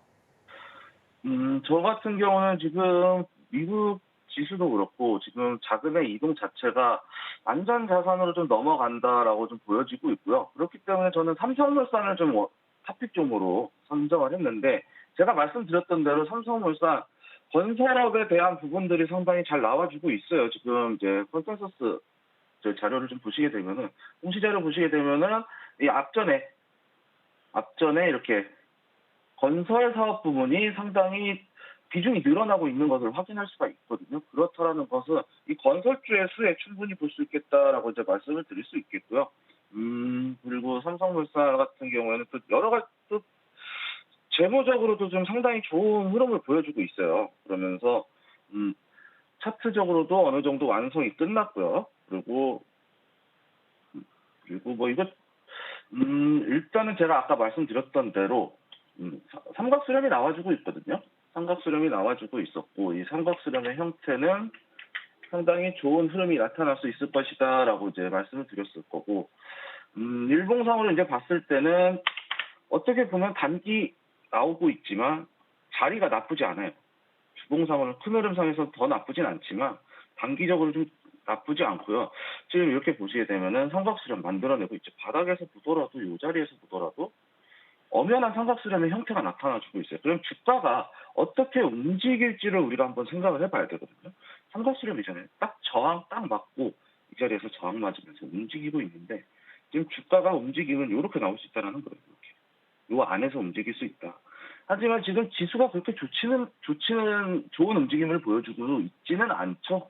그렇기 때문에 매수가를 조금 낮춰가지고 대응을 해야 될 것 같아요. 지금 15만 원대 부근인데 14만 6,500원, 14만 6,500원, 14만 6,500원이면은 1,500원. 여기 하단 자리, 일목균형표 구름대 약간 지지받는 위치거든요. 이 자리에서 매수를 대응했으면 좋겠고요. 충분히 눌린 이후에 진입했으면 좋겠다라고 말씀드릴 수 있겠고요. 손절가는 13만 7,000원 제시해드리겠고요. 지지선 이탈하지 않는 이제 추세선 하단 부분까지 우리가 좀 지켜볼 수 있겠다라고 말씀드릴 수 있겠고, 목표가는 16만 5천원까지. 일단은 정고점에 대한 부분, 이 삼각수렴 이후에, 이 자리 이후에 주가가 좀 내려올 수 있기 때문에 이 자리에 돌파 나오는 이유 보고 매물대로 확인하고 이 자리를 1차 목표가로 잡고 대응을 하도록 하겠습니다. 네, 일단 삼성물산 오늘의 탑픽 종목으로 만나봤습니다. 지수가 하락할 때 이렇게 주주 환원책이 잘 나오고 있는 종목들 위주로 좀 강세 보이고 있습니다. 삼성물산은 2026년까지 보유하고 있는 자사주를 모두 소각하겠다라고 이야기했죠. 이 모두가 가장 중요한 포인트가 아닐까 싶습니다. 오늘 화면을 통해서 정리 한번 다시 해보도록 할 텐데요. 오늘 전문가님 도움 말씀은 여기까지 듣도록 하겠습니다. 오늘 말씀 고맙습니다. 네, 감사합니다. 네, 오늘 탑픽 종목 삼성물산이었습니다. 전략 다시 한번 화면을 통해서 정리해 보도록 하겠습니다.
네, 개장 전에 살펴봐야 될 실시간 증시 뉴스 만나보겠습니다. 이소연 앵커가 준비하고 있습니다. 네, 개장 전 알아봐야 할 실시간 증시 뉴스 시작합니다. 첫 번째 소식입니다. 한 달 만에 미국발 아래 공포가 재발하면서 한국을 비롯한 글로벌 증시가 또 한 번 출렁였습니다. 지난달 증시 하락의 신호탄이 됐던 미국 제조업 지수가 예상보다 부진하면서 반도체 등 기술주 중심으로 증시가 폭락했었죠. 여기에 일본 중앙은행이 금리 인상 가능성을 내비치면서 엔캐리 트레이드 청산 가능성이 다시 불거진 것도 투자자들의 불안감을 자극했습니다. 4일 국내 증시에서 코스피는 전날보다 83.83포인트 하락한 2,580.80의 거래를 마쳤습니다. 지난달 5일 아시아 증시를 강타했던 블랙 먼데이 이후 가장 큰 하락률을 보였고요. 코스닥도 3.76% 급락한 731.75의 장을 마감했습니다. 미국 경기 하락 공포에 엔캐리 트레이드 청산 가능성까지 제기되면서 일본의 니케이 지수는 4.24% 빠졌습니다. 이날 아시아 증시는 한 달 만에 재점화된 미국의 경기 침체 공포의 영향을 고스란히 받았습니다. 지난달 주가 폭락의 단초를 제공했던 미 공급관리협회의 제조업 PMI 지수가 또다시 시장 전망치를 밑도는 47.2에 그치면서 투자자들의 불안을 키운 건데요. 경기 침체 공포와 함께 AI 거품론이 촉발되면서 엔비디아의 주가는 9.5% 하락했습니다. 미국 정부가 엔비디아에 대한 반독점 조사를 강화하고 있다는 소식도 주가 하락폭을 키웠고요. 반도체 업체인 AMD와 브로드컴 등도 급락하면서 기술주 중심의 나스닥이 3% 넘게 내렸습니다. 글로벌 반도체 증시 하락의 영향으로 인해 국내 반도체 업체인 SK하이닉스와 삼성전자 등의 주가도 큰 폭으로 내렸습니다. 여기에 우에다가조 일본 중앙은행 총재가 전날 기준금리 인상 기조를 재차 강조한 것도 글로벌 증시에 악재로 작용했습니다. 미국발 경기 침체 우려가 커진 상황에서 세계 최대 원자재 소비국인 중국의 수요 둔화까지 점쳐지며 국제 유가와 구리 등 원자재 가격도 동반 하락했습니다. WTI 국제 유가는 전 거래일 대비 4.36% 하락한 배럴당 70.34달러에 마감하면서 연중 최저치를 기록했고요. 실물 경제의 선행 지표로 불리는 구리 선물 가격도 2.84% 떨어졌습니다. 전문가들은 단기적으로 글로벌 증시 조정이 이어질 가능성이 있다고 전망하고 있습니다. 전일 10% 가까이 폭락했던 엔비디아가 법무부의 소환장 발부로 오늘도 2% 가까이 하락했습니다. 현지 시간 4일 엔비디아는 전 거래일보다 1.66% 하락한 106.21달러를 기록했습니다. 이로써 시총도 2조 6,050달러로 줄었는데요. 실적에 대한 아쉬움과 미 법무부의 인공지능 부문 반독점 수사 소식으로 인해 엔비디아는 한 주간 18% 내리며 지속 하락하고 있습니다. 미국발 경기 침체 우려가 또 한 번 불거지면서 어제 코스피 지수는 하루 만에 3% 넘게 하락 마감했습니다. 다만 개인 투자자들은 위험을 회피하기보단 8월 초 폭락장 때처럼 1조 6천억 원 넘는 매물을 쓸어담는 과감한 투자를 보였는데요. 국내 증시가 큰 폭으로 하락하자 개인 투자자들은 이를 저가 매수 기회로 활용했다는 분석입니다. 개인 투자자들이 두 번째로 많이 사들인 ETF는 코스닥 150 지수 1일 수익률을 2배로 추종하는 코덱스 코스닥 150 레버리지 ETF로 약 312억 원 순매수했고요. 다만 증권가에선 증시에 영향을 줄 수 있는 매크로 이슈가 아직 남아있다고 설명했습니다. 신한투자증권은 오는 6일 고용보고서 발표가 남아있다는 점에서 관망세와 하방 압력이 잔존한다고 전했습니다. 고용보고서는 8월 블랙먼데이 사태를 야기했던 트리거로 주목받고 있는데요. 대신증권 역시 금요일에 발표될 미국 실업률 지표가 공개되기 전까지 불안감과 경계 심리가 시장에 남아있을 가능성이 높다고 분석하고 있습니다. 전일 미국과 아시아 증시 급락으로 5만 6천 달러가 붕괴됐던 비트코인이 미국 증시가 혼조 마감하는 등 일단 급락세를 끊자 5만 8천 달러를 회복했습니다. 오늘 오전 6시 코인마켓캡의 비트코인은 5만 8,012달러를 기록하며 5만 8천 달러 선을 회복한 모습으로 거래되고 있습니다.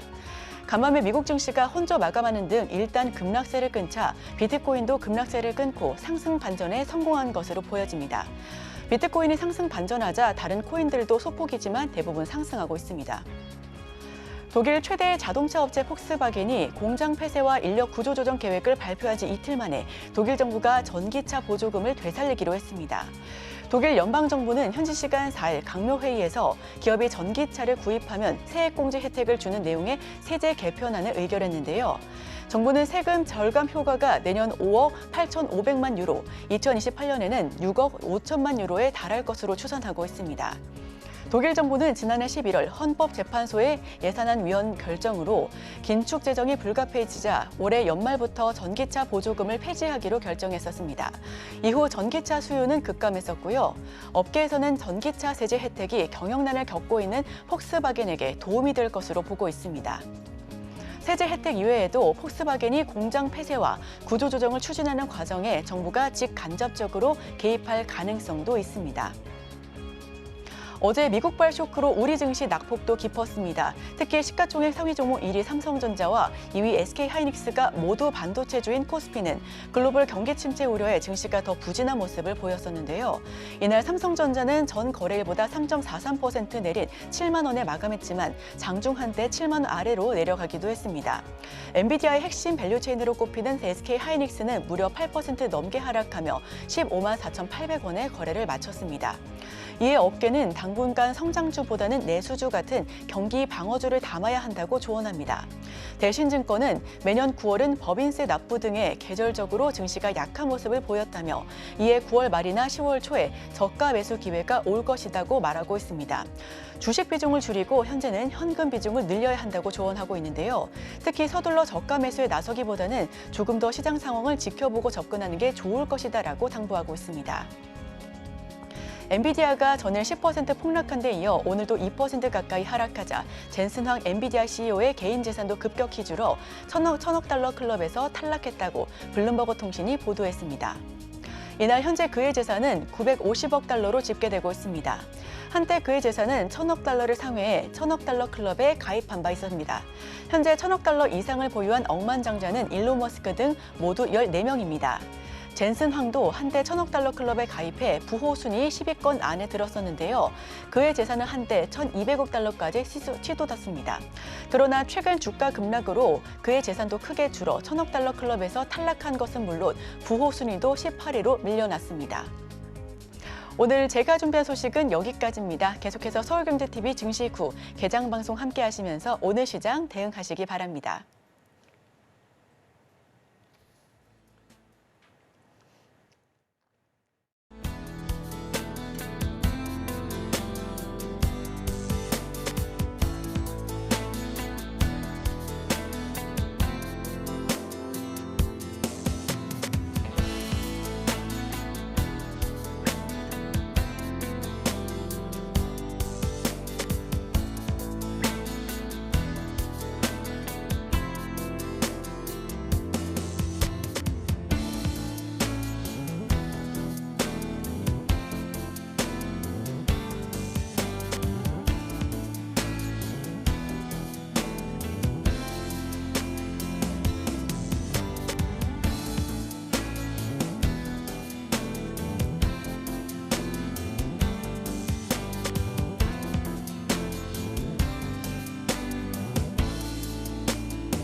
네, 계속해서 오늘 시장 대비해 보도록 하겠습니다. 오늘 도움 말씀에는 IS의 김태성 본부장 자리해 주셨습니다. 본부장님 어서 오세요.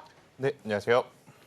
네, 어제 미국 시장은 졸트 보고서 그리고 베이지부 공개됐는데 이제 비컷 가능성이 조금 더 높아진 모습이어서 네. 오늘 우리 시장은 어떻게 흘러가게 될지 먼저 어떻게 예상을 좀 하고 계실까요?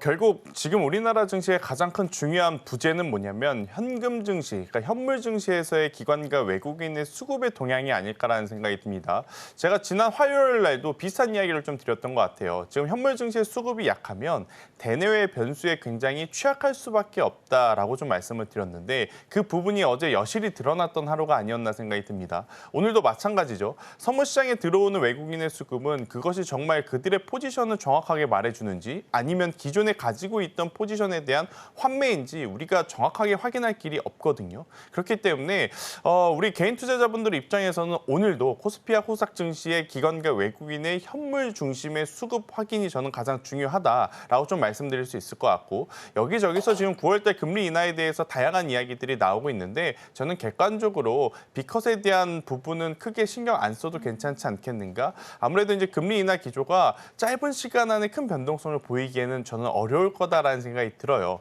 왜냐 지금 미국도 가장 중요한 부분은 뭐냐면 금리 인하한다라는 건 모든 전 세계인들이 다 예상을 하고 있는 겁니다. 그런데 여기서 우리가 체크를 해야 될 부분은 정말로 연착륙이 잘 돼서 금리 인하를 하는 분위기인 거냐? 아니면 경기 둔화, 경기 침체를 미연에 방지하기 위해서 속도감을 높인 금리 인하인 거냐? 이 분위기가 지금 가장 중요한 거거든요.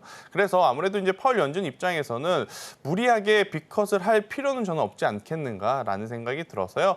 저는 어떻게 보면 아직까지 우리가 예상을 하면서 어떤 종목을 좀 보기보다는 다다음 주에 우리 또 명절 연휴가 있잖아요. 그렇기 때문에 연휴 전까지는 당일 수급의 흐름을 보시면서 체크를 해야 되는 부분이 더 많다는 의견을 한번 드려보도록 하겠습니다. 네, 오늘 개장한 후에도 현물 증시의 수급 외국인과 기관 투자자들의 동향이 좀 어떻게 흘러가게 되는지 먼저 보셔야 될 것 같습니다. 9월이 시작되고 나서 한 3거래일 정도 흘렀나요? 지금 그 정도 흘렀는데 금리 인하가 있는 달임에도 불구하고 사실 시장이 좀 약하게 흘러가고 있어요. 그래서 이럴 때는 어디로 도망가야 되나라는 생각이 좀 듭니다. 요즘 뭐 STO나 딥페이크도 돌고 있고 제약 바이오도 나름 종목별로는 좀 차별화 장세 보이고 있고 밸류업도 요즘 강하거든요. 어느 쪽으로 시선을 좀 돌려보면 좋을까요? 이거는 성향에 따라서 굉장히 갈릴 수는 있을 것 같아요. 나는 안정성을 생각하신다면 아무래도 해치성의 역할을 좀 띠고 있는 밸류업 프로그램과 연관되어 있는 기업들 혹은 통신주들을 좀 선호하시는 분들이 있는 반면에 나는 이런 상황 속에서도 수급이 몰리는 쪽에서 단기 매매를 하시고 싶으시다라고 하면 어제는 STO, 오늘 같은 경우에는 딥페이크 관련주가 될 가능성이 굉장히 높은 상황이다라고 좀 보시면 될 것 같아서 이건 성향에 따라서 좀 나눌 수 있는 부분인데 저는 사실 전자보다는 후자가 더 낫다라고 생각이 듭니다. 이유는 뭐냐?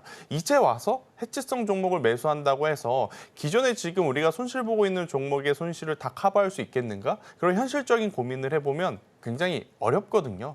왜냐하면 해치성이라고 이야기하는 종목군들 특징이 음식료, 통신주.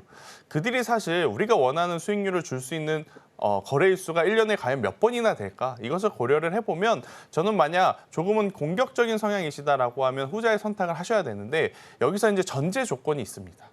내가 어느 구간 밑으로 내려가게 되면 손절을 하실 수 있는 분들만 저는 하시는 게 맞지. 그렇지 못하신 분들 같은 경우에는 기존에 물려있는 종목군은 물려있는 대로 힘들고 새롭게 또 공략한 종목은 또 종목군대로 잘 대응을 하지 못하면 힘들어질 가능성이 높기 때문에 이것은 시청자분들의 성향과 지금 현재 계좌 상황을 보시면서 유연하고 좀 지혜롭게 대응을 해야 되지 않겠는가. 남들이 다 한다고 해서 본인들이 지금 할 수 없는 매매를 하게 되면 저는 그게 더 안 좋은 상황을 초래할 수 있다는 의견까지 한번 드려보도록 하겠습니다. 네, 본인의 투자 성향에 따라서 조금 차이를 둘 수 있겠다라고 보시면 될 것 같습니다. 찬바람이 불면 배당주의 계절이 왔다라는 표현도 합니다. 9월 시장을 좀 보자면 배당주의 포트 전략은 좀 어떻게 짜가면 좋을까요? 사실 그 표현을 쓰기에는 너무 아직은 낮에 너무 더운 것 같습니다. 아무래도 이제 해가 떠 있는 낮에도 조금 선선해지면 이 이야기가 맞아 떨어질 것 같은데 지금은 조금 이르지 않나라는 생각이 저는 조금 들어요. 하지만 우리가 이제 주주환원 정책이라든지 수급 밸류 프로그램에 대한 어떤 정부 정책에 대한 기대감을 가지고 본다면 이쪽에 대한 관심은 여전히 높여가야겠죠. 이쪽이 강한 건 비단 지금 2분기, 3분기뿐만이 아니었고 지난해 4분기부터 계속 이어져 왔거든요. 근데 이제 여기서 이제 한 가지의 고민은 뭐냐? 어떤 쪽을 선택을 할 거냐? 금융, 증권, 보험을 할 거냐? 아니면 지주사 쪽에서 지금 하나를 고를 거냐? 아마 이게 많은 시청자분들의 고민일 것 같은데 저는 개인적으로 이 모든 것을 통틀어 봤었을 때 현대글로비스가 가장 조금은 알맞은 기업이 아닐까라는 생각이 듭니다. 현대글로비스는 지금 본업에서도 성장세라든지 실적이 굉장히 좋은 상황, 그리고 이제 지배구조 개편이라든지 왕 회장의 어떤 건강 상황에 따라서 이 배당에 대한 이야기들이 굉장히 또 많이 나올 가능성이 높거든요. 그렇기 때문에 저는 여러분들이 수급밸류업이라든지 이런 저PBR 관련주들 좀 보실 때는 현대글로비스를 보는 것도 한번 체크를 해보시면 어떨까. 증권보험, 은행 안 좋은 거냐? 그건 아닙니다. 그건 아니지만 PF에 대한 부담감은 아직도 안고 있는 상황이기 때문에 이쪽에 대해서는 3분기 실적 확인이 필요한 상황. 그래서 이제 종합적으로 봤었을 땐 현대글로비스 같은 기업들도 지금은 한번 포트폴리오 리스트에 올려놓으시고 살펴보시는 게 좋지 않겠나라는 의견 드리도록 하겠습니다. 네, 짧게 좀 질문을 좀 드려보도록 할게요. 반도체 투톱 오늘 흐름도 좀 예상하기가 어려운데 일단 이벤트가 부재한 상황이라서 추세 전환의 시그널로 보자면 어떤 게 좀 있을지 간단하게 설명 좀 부탁드릴게요. 마음을 내려놓으시죠. 시간 좀 필요하다. 네, 시간이 필요합니다. 사실 이제 지난주 엔비디아 실적 발표 나오면 모든 것이 해결될 거라 생각을 했지만 맞아. 모든 것이 해결이 안 되었고 더 꼬여버렸습니다. 그러면 지금 반도체 IT가 기다릴 건 펀더멘탈이 흔들리지 않음을 보여줘야 되는데 그걸 무엇을 보고 할 수 있느냐? 바로 3분기 실적이기 때문에 저는 그 사이까지의 움직임에 너무 기민하게 혹은 민감하게 반응할 필요는 없지 않겠는가라는 의견 한번 드려보면서 주도주가 아직까지는 살아나기에는 지금 현물 증시에서 수급이 굉장히 약하다. 그래서 이제 수급 먼저 살펴보고 수급이 개선될 때 반도체 IT들의 흐름을 살펴봐야 되지만 시간적으로는 3분기 실적을 확인을 해야 될 필요가 있지 않겠는가라는 의견을 드려보도록 하겠습니다. 네, 3분기 실적 발표 전까지는 조금 시간이 필요하겠다라는 부분을 염두에 두셔야 될 것 같습니다. 일단은 봤을 때 브로드컴 실적 발표 예정되어 있고 9월 말에는 또 반도체 풍향계라고 불리죠. 마이크론 실적 발표가 예정되어 있기 때문에 어느 정도 힌트는 얻을 수 있겠지만 그럼에도 불구하고 이 우리나라 시장에서의 반도체 투톱은 실적 발표 전까지는 계속해서 좀 시간을 갖고 좀 체크해 보시면 좋을 것 같습니다. 오늘 시장 문 열고 돌아오겠습니다.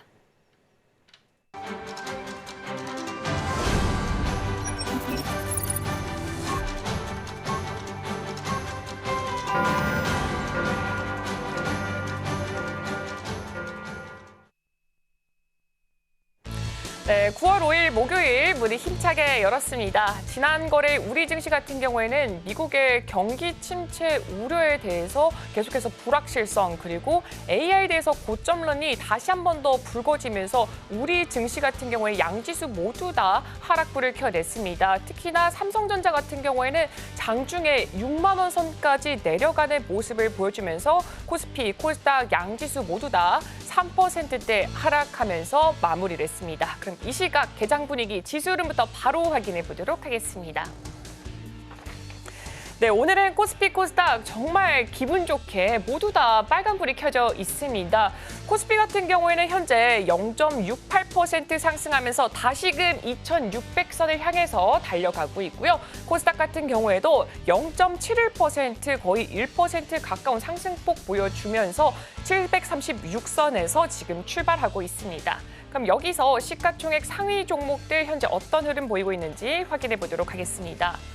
어제는 지금 시가총액 상위 종목들 같은 경우에는 모두 다 파란불이 들어왔던 하루였습니다. 하지만 오늘 같은 경우에는 대부분 종목들 거의 다 지금 상승불 켜내고 있고요.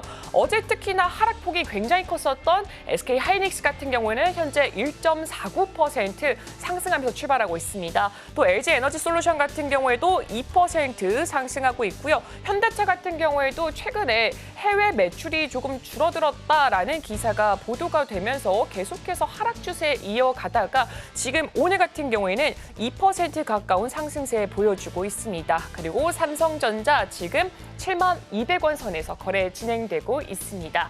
그럼 이어서 코스닥 시가총액 상위 종목들도 확인해 보겠습니다. 마찬가지로 어제 같은 경우에는 모두 다 파란불을 켜냈지만 오늘은 지금 시가총액 1위부터 5위까지 모두 다 상승불 켜내고 있습니다. 에코프로비엔과 알테오젠 같은 경우에 최근에 계속해서 이 시가총액 1위 자리를 노리고 엎치락뒤치락하는 흐름을 보여줬지만 오늘 같은 경우에는 에코프로비엔, 알테오젠 그 자리 계속해서 유지하는 거 보여주고 있고요. 에코프로 같은 경우에도 1.17% 상승불 켜내고 있고 엔캠 같은 경우에는 지금 3% 가까운 상승세 보여주면서 조금 강하게 출발하고 있습니다. 그렇다면 이 시각 현재 우리 증시에서 어떤 종목들 강하게 나타내고 있는지 확인해 보도록 하겠습니다. 네, 일단은 전자기술 쪽으로 먼저 확인을 해보도록 하겠습니다. 일단 삼성전자 같은 경우에는 방금 말씀드렸다시피 지금 소폭의 상승세 보여주면서 이렇게 강보합권에서 움직이고 있고요.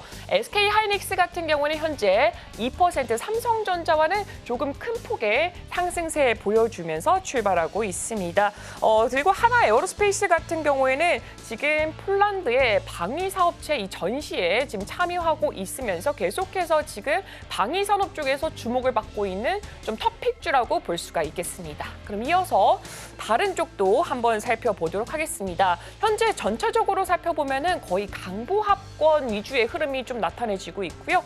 이어서 살펴볼 건 제조업 쪽으로 한번 살펴보도록 하겠습니다.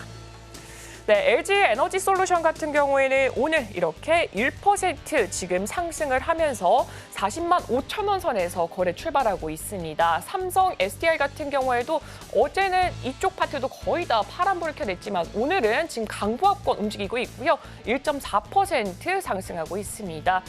마찬가지로 지금 2차 전지 어제만큼은 또 다시 한 번 더 빠지는 흐름을 보여줬지만 에코프로비엠에서 지금 1% 가까운 상승폭 보여주고 있고요. 반면에 LCD 현대중공 같은 경우에는 지금 소폭의 하락세 보여주고 있습니다. 0.05% 거의 약보합권에서 지금 움직임 보여주고 있습니다.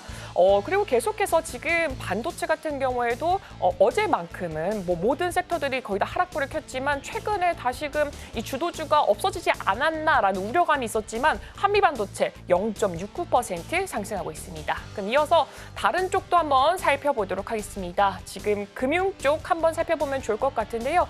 금융은 뭐 계속해서 저PBR 관련주로서 시장에서 최근에 지금 주도주로 한 번 더 작용이 됐었던 종목들이 바로 금융입니다. 오늘도 이렇게 상승폭 대부분 켜내고 있습니다. 지금 가장 강하게 움직이고 있는 종목이 KB로 보이고 있는데 지금 2%대 올라오면서 85,300원 선에서 출발하고 있습니다.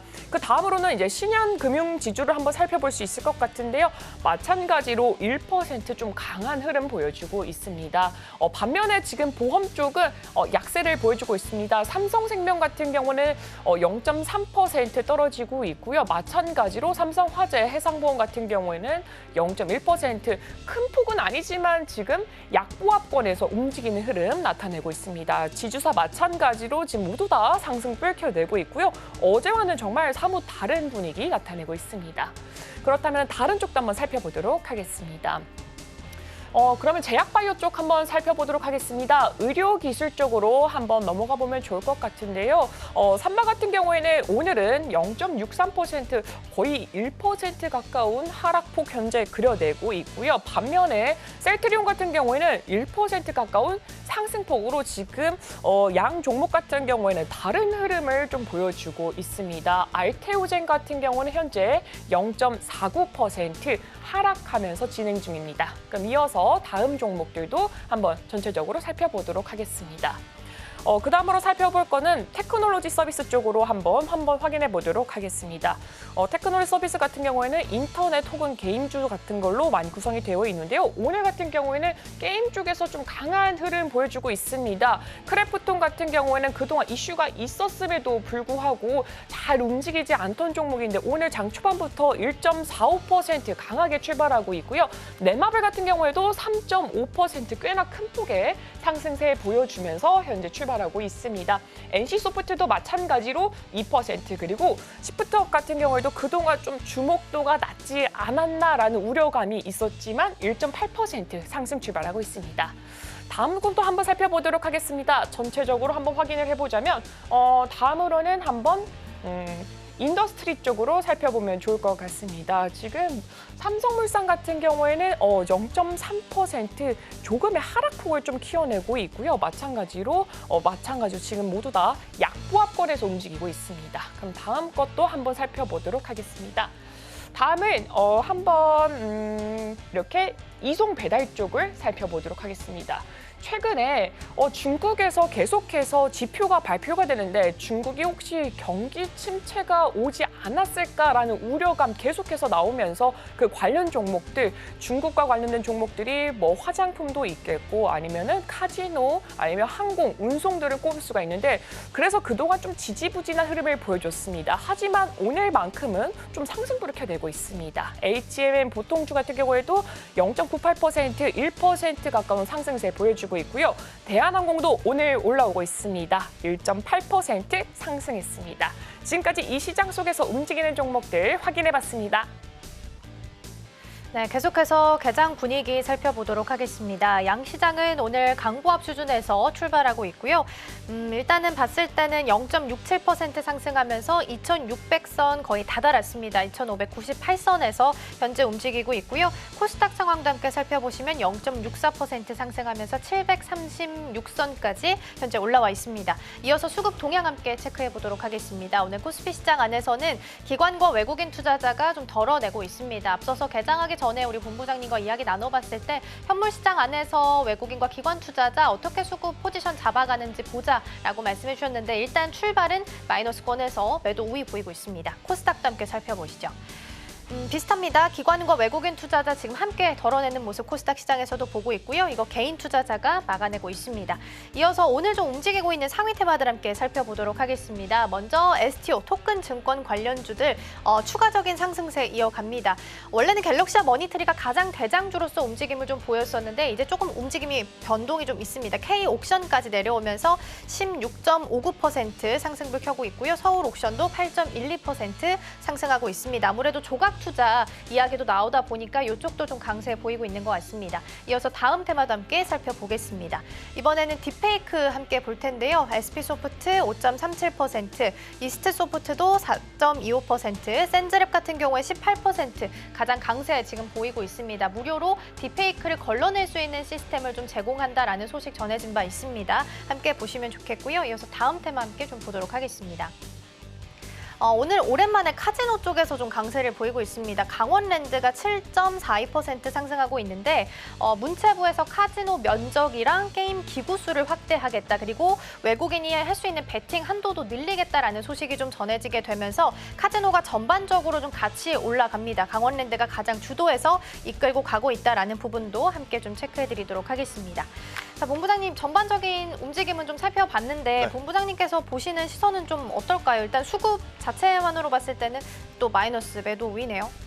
일단 우리나라 이 코스닥 증시 기준으로는 가장 중요한 것은 750포인트 위로 어느 정도 수준에서 어느 정도 속도를 가지고 이제 오는지 여부가 아닐까라는 생각이 들고 있고 코스피 같은 경우에도 마찬가지죠. 지금 오늘 2,600포인트 위에서 마감이 될 거냐, 그렇지 못하냐에 따라서 다음 주에 어떤 방향성이 굉장히 정해질 가능성이 높지 않을까라는 생각이 드는데 일단 전체적으로 글로벌 증시 특히나 엔비디아가 그렇게까지 좋은 모습을 보이지 않았음에도 불구하고 AMD라든지 퀄컴과 같은 다른 반도체주들이 굉장히 좋았던 모습이 우리나라 증시에 지금 반영이 되고 있는 것 같아요. 그래서 생각한 것보다는 삼성전자와 SK하이닉스의 반등력이 좋으나 제가 앞서 무슨 이야기를 드렸죠. 현물 증시에서 기관과 외국인의 수급이 강하게 들어오지 않는 이상 이들 시가총액 상위 대형주들의 강세가 장 중후반부까지 연속성을 나타낼지는 굉장히 불안하다라는 이야기를 드렸기 때문에 오늘의 지금 시초 반등에 너무 일희일비하실 필요는 없지 않겠는가라는 의견 한번 드려보면서 반도체는 여전히 좀 체크를 하셔야 될 것 같고요. 어제도 그렇고 그제도 그렇고 사실 나스닥 글로벌 증시 대비해서 가장 강했었던 기술주가 뭐냐라고 하면 테슬라였던 것 같습니다. 이틀 전에 급락이 나왔을 때도 테슬라가 막판까지 플러스권에서 버텨주다가 밀렸고 어제도 굉장히 좋은 모습을 보였는데 일단 오늘 흐름 자체가 2차 전지에서도 지금 힘을 내주고 있는 그런 상황이라서요. 만약 2차 전지가 여기서 LG 에너지솔루션 혹은 삼성 SDI를 비롯해서 배터리 셀 3사에 수급이 몰리게 된다라고 하면 저는 또 포스코 그룹주, 에코프로 그룹주들의 움직임까지도 꼭 한번 체크를 해보셔야 되지 않을까라는 의견 한번 드려보도록 하겠고요. 그리고 오늘 생각보다 강한 쪽이 앞서서 앵커님께서 짚어주셨다시피 카지노 쪽인 것 같습니다. 사실 이해가 안 되죠. 불과 2, 3주 전만 하더라도 또 코로나 확산세 이야기 나오고 엠폭스 이야기가 나왔음에도 불구하고 그 시기에 항공 쪽도 강했고요. 카지노 쪽도 굉장히 강했는데 카지노는 그 연속성이 오늘까지도 좀 이어지고 있다. 이렇게 되면 지금 강원랜드가 가장 어떻게 보면 탄력이 굉장히 높아져 버렸어요. 이렇게 되었을 때 파라다이스라든지 롯데관광개발 같은 경우에는 지금 구간에서도 우리가 충분히 수익을 볼 수 있는 구간이 남아있는 상황이라 만약 단기적으로 매매 전략을 짜시는 분들에게 이 카지노 쪽도 굉장히 좋은 투자의 대안이 될 수 있겠다. 이렇게 좀 정리드릴 수 있을 것 같고요. 이제 오늘 제약바이오 쪽이 사실 생각보다 그렇게 좋진 못합니다. 맞아요. 오히려 반도체보다 지금 좋은 뉴스가 나오는 쪽은 제약바이오인데 제약바이오 지금 시총 상위 종목군들 안에서 방향성이 좀 엇갈리고 있죠. 삼성바이오로직스는 약보합, 셀트리온 그룹주 같은 경우에는 강보합, 한미그룹주도 약보합. 굉장히 지금 방향성이 엇갈리고 있는 가운데 여러 가지 각자의 개별 이슈를 가지고 움직이는 쪽이 좀 강한 것 같아요. 특히나 이제 시너지 이노베이션이라고 하는 기업 같은 경우에는 지금 10% 넘게 상승을 하고 있는데 이쪽은 또 비만 당류하고 연결이 되어 있거든요. 임상 1상 마무리가 되었습니다. 그럼 이제 2상에 진행을 해야 되는데 그 이상을 진행한다라는 뉴스에 조금 더 시장에서 민감하게 반응을 하면서 이쪽에 대한 좀 수급이 올라오고 있어서 제약바이오가 전체적으로 좋다 혹은 비만 당뇨가 전체적으로 좋다라기보단 제약바이오는 각 기업에 맞는 어떤 일정과 이벤트들을 좀 체크를 하시면서 매매 전략을 좀 짜셔야 되지 않을까라는 의견까지 한번 정리해드려보도록 하겠습니다. 네, 오늘 상승이 나오긴 했습니다만 일희일비해서는 안 된다. 그리고 제약바이오는 또 주말에 폐암학회 예정되어 있기 때문에 이벤트 있는 쪽으로 종목별로 좀 접근해 보셔야 될 것 같습니다. 의외로 본부장님 오늘 한미반도체랑 이수페타시스 일단 먼저 지수 먼저 볼게요. 한미반도체는 1.49% 상승하면서 일단 10만 원 선 넘어섰고 이수페타시스도 함께 보도록 하겠습니다. 0.98% 상승하면서 35,900원 선에서 거래가 되고 있습니다. 아까 반도체는 시간이 좀 필요할 거다라고 네. 말씀을 좀 해주셨어요. 근데 오늘 외국인 순매수 상위단 1위가 한미반도체고 지금 7위가 이수페타시스입니다.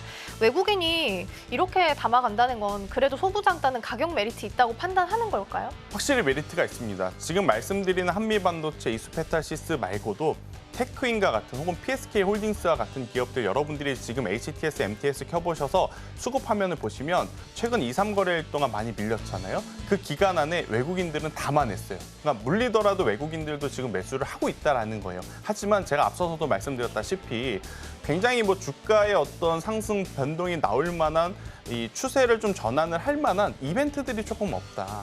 그들은 기한을 무기한으로 가져갈 수 있는 자금력이 되잖아요. 근데 개인 투자자분들 같은 경우에는 그렇지 못할 가능성이 높고 제가 이제 앞서서도 한번 말씀드렸지만 다다음 주 우리가 추석 연휴이기 때문에 다음 주 수요일 날 매도를 하셔야 또 현금을 또 사용하시는 분들이 많거든요. 그런 상황 속에 우리가 굳이 위험 리스크를 안고 현 구간에서 신규 매수를 하면 모르지만 기존에 가지고 계셨던 분들이 비중을 확대하기에는 일정적으로 다소 이제 부담이 될 수 있다라는 의견 한번 드려보면서 대신에 최근에 저점을 다시 이탈하지 않고 지금 구간에서 수급이 들어오는 것은 긍정적이기 때문에 이 수급의 연속성이 나오는 종목군들을 저는 정리를 해놓으시는 게 필요할 것 같아요. 그리고 나서 연휴 잘 쉬고 오셔서 그 다음에 매매 전략을 짜셔도 괜찮지 않겠는가. 연휴를 앞두고 너무 공격적으로 뭔가를 안 하시는 것도 저는 도움이 될 때가 있다. 지금이 그때가 아닌가라는 의견 한번 드려보도록 하겠습니다. 반도체 기준으로는. 근데 지금 오늘 어떻게 보면 그동안에 문제는 없었는데 시장 하락하면서 많이 빠진 쪽에서 저는 화요일 날도 말씀드렸지만 하나오션 여러분들이 꼭 보셔야 된다. 기존의 방산보다 조선 플러스 방산에 대한 지금 기대감을 가지고 있는 하나오션 같은 경우에는 펀더멘탈 바뀐 거 없죠. 센티멘탈 바뀐 거 없습니다. 여전히 수주잔고 굉장히 좋고요. 미국이라는 나라의 우리나라 기업이 방산 부품을 납품한다라는 정말 상징적인 부분도 있기 때문에 여기서 얼마를 남겨 먹는 그런 거는 의미가 없고 굉장히 이제 상징성을 좀 보고 앞으로 이제 가치를 판단을 해보면 이러한 쪽에 대한 관심도는 지금도 저는 유효하다라는 의견을 한번 드려보도록 하겠습니다. 네, 일단 반도체 쪽으로 좀 좁혀서 봤을 때는 신규 매수는 괜찮을 수 있겠지만 추가 매수 비중 늘리는 건 일단 스탑하셔야 될 것 같습니다.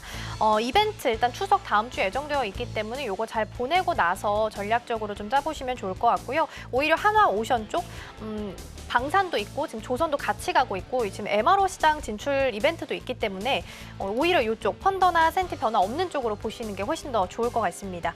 오늘 도움 말씀은 여기까지 듣도록 하겠습니다. 본부장님 고맙습니다.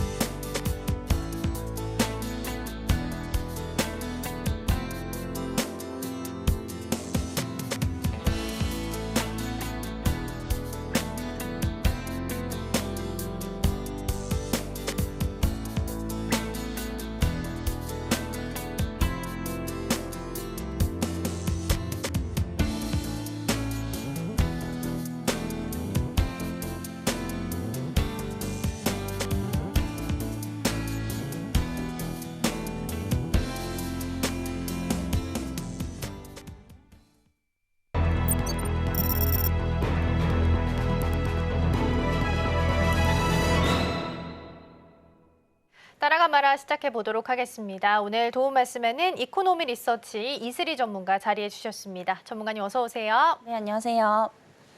일단 오늘 시장은 강보합 수준에서 출발을 했고요. 그리고 코스피는 0.93%까지 일단 고점은 좀 높여가고 있는 중입니다. 원전주 체크를 좀 해볼까 합니다. 뒤에 관련주 먼저 흐름 좀 보도록 하겠습니다. 원전주 오늘 흐름 보시면 일단 종목별로 차별화 장세는 있는데 가장 대장주인 두산 에너빌리티는 0.35%, 한전기술 0.6% 상승불 켜고 있고요. 한전산업이랑 우리기술 어제 잘 갔었는데 오늘은 좀 하락세가 짙네요. 한전산업이 3.24%로 조금 더 큰 폭으로 빠지고 있습니다.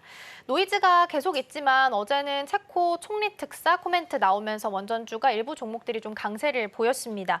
근데 지금 웨스팅하우스랑 계속 소송 이야기 나오고 있는데 이걸 좀 원만하게 해결하기 위해서 바라카 원전 때처럼 웨스팅하우스의 그런 핵심 설비들을 받아서 쓸 수도 있다라는 이야기도 나오고 있는데 그러면 국산화 지금 가능했던 시점이었는데 이거 일부 빼앗기는 거잖아요. 그러면 악재로 판단을 좀 해야 될까요? 근데 사실 이거는 좀 제가 볼 때 사실 그 웨스팅하우스는 어떻게 보면 또 원천 기술을 또 가지고 있는 그런 기업은 또 아니거든요. 그래서 제가 볼 때는 좀 껍데기만 지금 있는 회사인데 개인적인 생각이지만 사실상 이게 그냥 여론몰이일 가능성이 상당히 좀 높지 않을까라고 보고 있습니다. 그러니까 쉽게 얘기하면은 조금 배가 아픈 게 아닌가 이렇게 좀 판단이 되고 있는 상황이고요. 지금 뭐 웨스팅하우스 쪽에서 지금 주장하는 게 뭐냐면 결국에 뭐 우리 때문에 일자리도 뭐 10,000개 이상 잃었다라고 좀 얘기가 나오는데 사실 이 말이 또 성립을 하려면은 사실상 이제 그 웨스팅하우스가 또 이제 후보에 들었어야 되는데 사실 후보조차에도 좀 들지 못했었던 그런 상황이거든요. 그리고 지금 우리나라에서 주장을 하는 것은 우리는 이제 독자적인 어떠한 그런 모델을 가지고 이제 수출할 거기 때문에 이제 관련이 없다라고 좀 주장을 하고 있는 상황입니다. 그래서 지금 여기에 대한 갑론을박이 지속적으로 좀 펼쳐지고 있는 상황인데 사실상 이게 지금 실질적으로 우리나라에서 결국에 이제 원천 기술에 대한 어떤 우리 거다라는 것을 좀 확보해 줄 수 있는 이런 증거들을 좀 보여준다라고 한다면 좀 유리하지 않을까라고 좀 보고 있습니다. 그래서 어찌됐든 이게 지금 단기적으로 노이즈로 좀 작용을 하고 있는 상황이지만 원전 관련주들 같은 경우에 저는 좀 중장기적으로 이제 계속해서 좀 보셔야 된다라고 보고 있거든요. 결국에 이제 뭐 신재생 쪽과 같이 이제 맞물려서 성장을 할 수밖에 없는 산업인 게 결국에는 이제 지금은 뭐 AI 산업이 좀 둔화가 되고 있는 상황이지만 중장기적으로 보면은 결국에 이제 전력에 대한 어떠한 공급 부족은 좀 지속이 될 수밖에 없기 때문에 이런 원전 관련주들 뭐 이제 눌린다라고 하면은 오히려 저는 좀 기회가 될 수 있지 않을까라고 보고 있고요. 그리고 또 이제 체코 입장에서 보게 되면은 사실 우리나라 이런 원전 기업들이 굉장히 좀 매력적으로 좀 다가올 수밖에 없습니다. 그 이유 중에 하나가 원래는 이제 프랑스 쪽이 이제 원전 강국이었다라고 좀 보시면 될 것 같은데 좀 비교를 해보게 되면은 사실상 우리 이제 그 원전 기술이 사실상 프랑스와 비교했을 때 그렇게 뒤처지지가 않습니다. 근데 이제 가격적인 측면에서는 오히려 지금 반값 수준밖에 안 되기 때문에 뭐 체코에서도 당연히 이제 국내 원전에 대한 기술을 굉장히 좀 원할 것으로 좀 보이고 있어서 이런 노이즈에 대한 부분들이 어떻게 해결이 좀 될지는 3월 때까지 좀 기한이 있는 뭐 그런 상황이기 때문에 너무 뭐 조급하실 필요는 없겠다라는 좀 말씀드리겠고요. 중간중간에 어떠한 그런 뭐 악재성에 대한 노이즈가 좀 나온다라고 하면 오히려 좀 저가 매수의 기회가 될 수 있지 않을까라고 좀 보고 있는 상황입니다. 일단 노이즈는 계속 끼고 있는데 오히려 그때 눌리면 저가 매수의 기회로 삼아보셔도 좋을 것 같습니다. AI도 있지만 신재생까지 같이 붙어갈 거기 때문에 좀 긴 호흡으로 이 섹터는 바라보시면 좋을 것 같고요. 오늘 LG 에너지 솔루션 2차 전지 관련해서 셀 3사는 흐름이 좀 나쁘지 않아서 먼저 흐름 좀 보도록 하겠습니다. LG 엔솔 먼저 보면 1.63% 상승불 켜고 있고요. 포홀이 0.14% 일단 좀 마이너스권에 있네요. 삼성 SDI는 1.4% 상승하면서 움직입니다. 종목별로 차별화는 좀 있지만 대장으로 가는 LG 엔솔은 일단은 플러스권에서 1.63% 상승하고 있고 기관 쪽에서도 봤을 때도 일단 오늘 순매수 상단에 좀 자리를 하면서 2위 종목으로 움직임을 확인할 수가 있겠습니다. 네. 전문가님 일단 펀더가 탄탄한 쪽도 아니고 뭐 업황이 회복된 것도 아니고 심지어 전기차 포비아까지 지금 심리적으로 작용을 하고 있는데도 이렇게 잘 가고 있고 또 어디선가 누군가는 지금 사고 있잖아요. 그러면 이쪽에서는 사고 팔고 하는 이 트레이딩 전략이 가장 유효한 전략이 좀 될 수 있을까요? 아직까지는 좀 추세를 이제 전환했다라고 보기는 상당히 어렵죠. 그래서 결국에는 이제 그 어떠한 한 섹터가 특히 이제 성장주들 같은 경우에는 이제 기대감으로 많이 이제 좀 상승을 하는 편이잖아요. 뭐 여기서 이제 실적도 당연히 좀 받쳐줘야 되는 부분이지만, 근데 이제 2차 전지 쪽 같은 경우에 특히 이제 셀업체들도 마찬가지고 양극재 쪽은 아직까지 사실 우리가 2분기 실적에서 뭔가 확인된 부분들이 좀 많이 없는 상황이거든요. 근데 유독 이렇게 2차 전지가 지금 악재가 있음에도 어떠한 가는 이유에 대해서 보면은 저는 이제 수급적인 부분으로 좀 해석을 하셔야 될 것 같습니다. 그래서 결국에 이제 반도체가 생각보다 지금 투시마카가 좀 길어지고 있는 뭐 그런 상황이기 때문에 마땅히 이제 뭐 눈을 돌릴 만한 이런 어떤 성장주의 부재로 인해서 이런 2차 전지 관련주들의 좀 강세가 나타나고 있는 게 아닌가라고 좀 판단이 되고 있고요.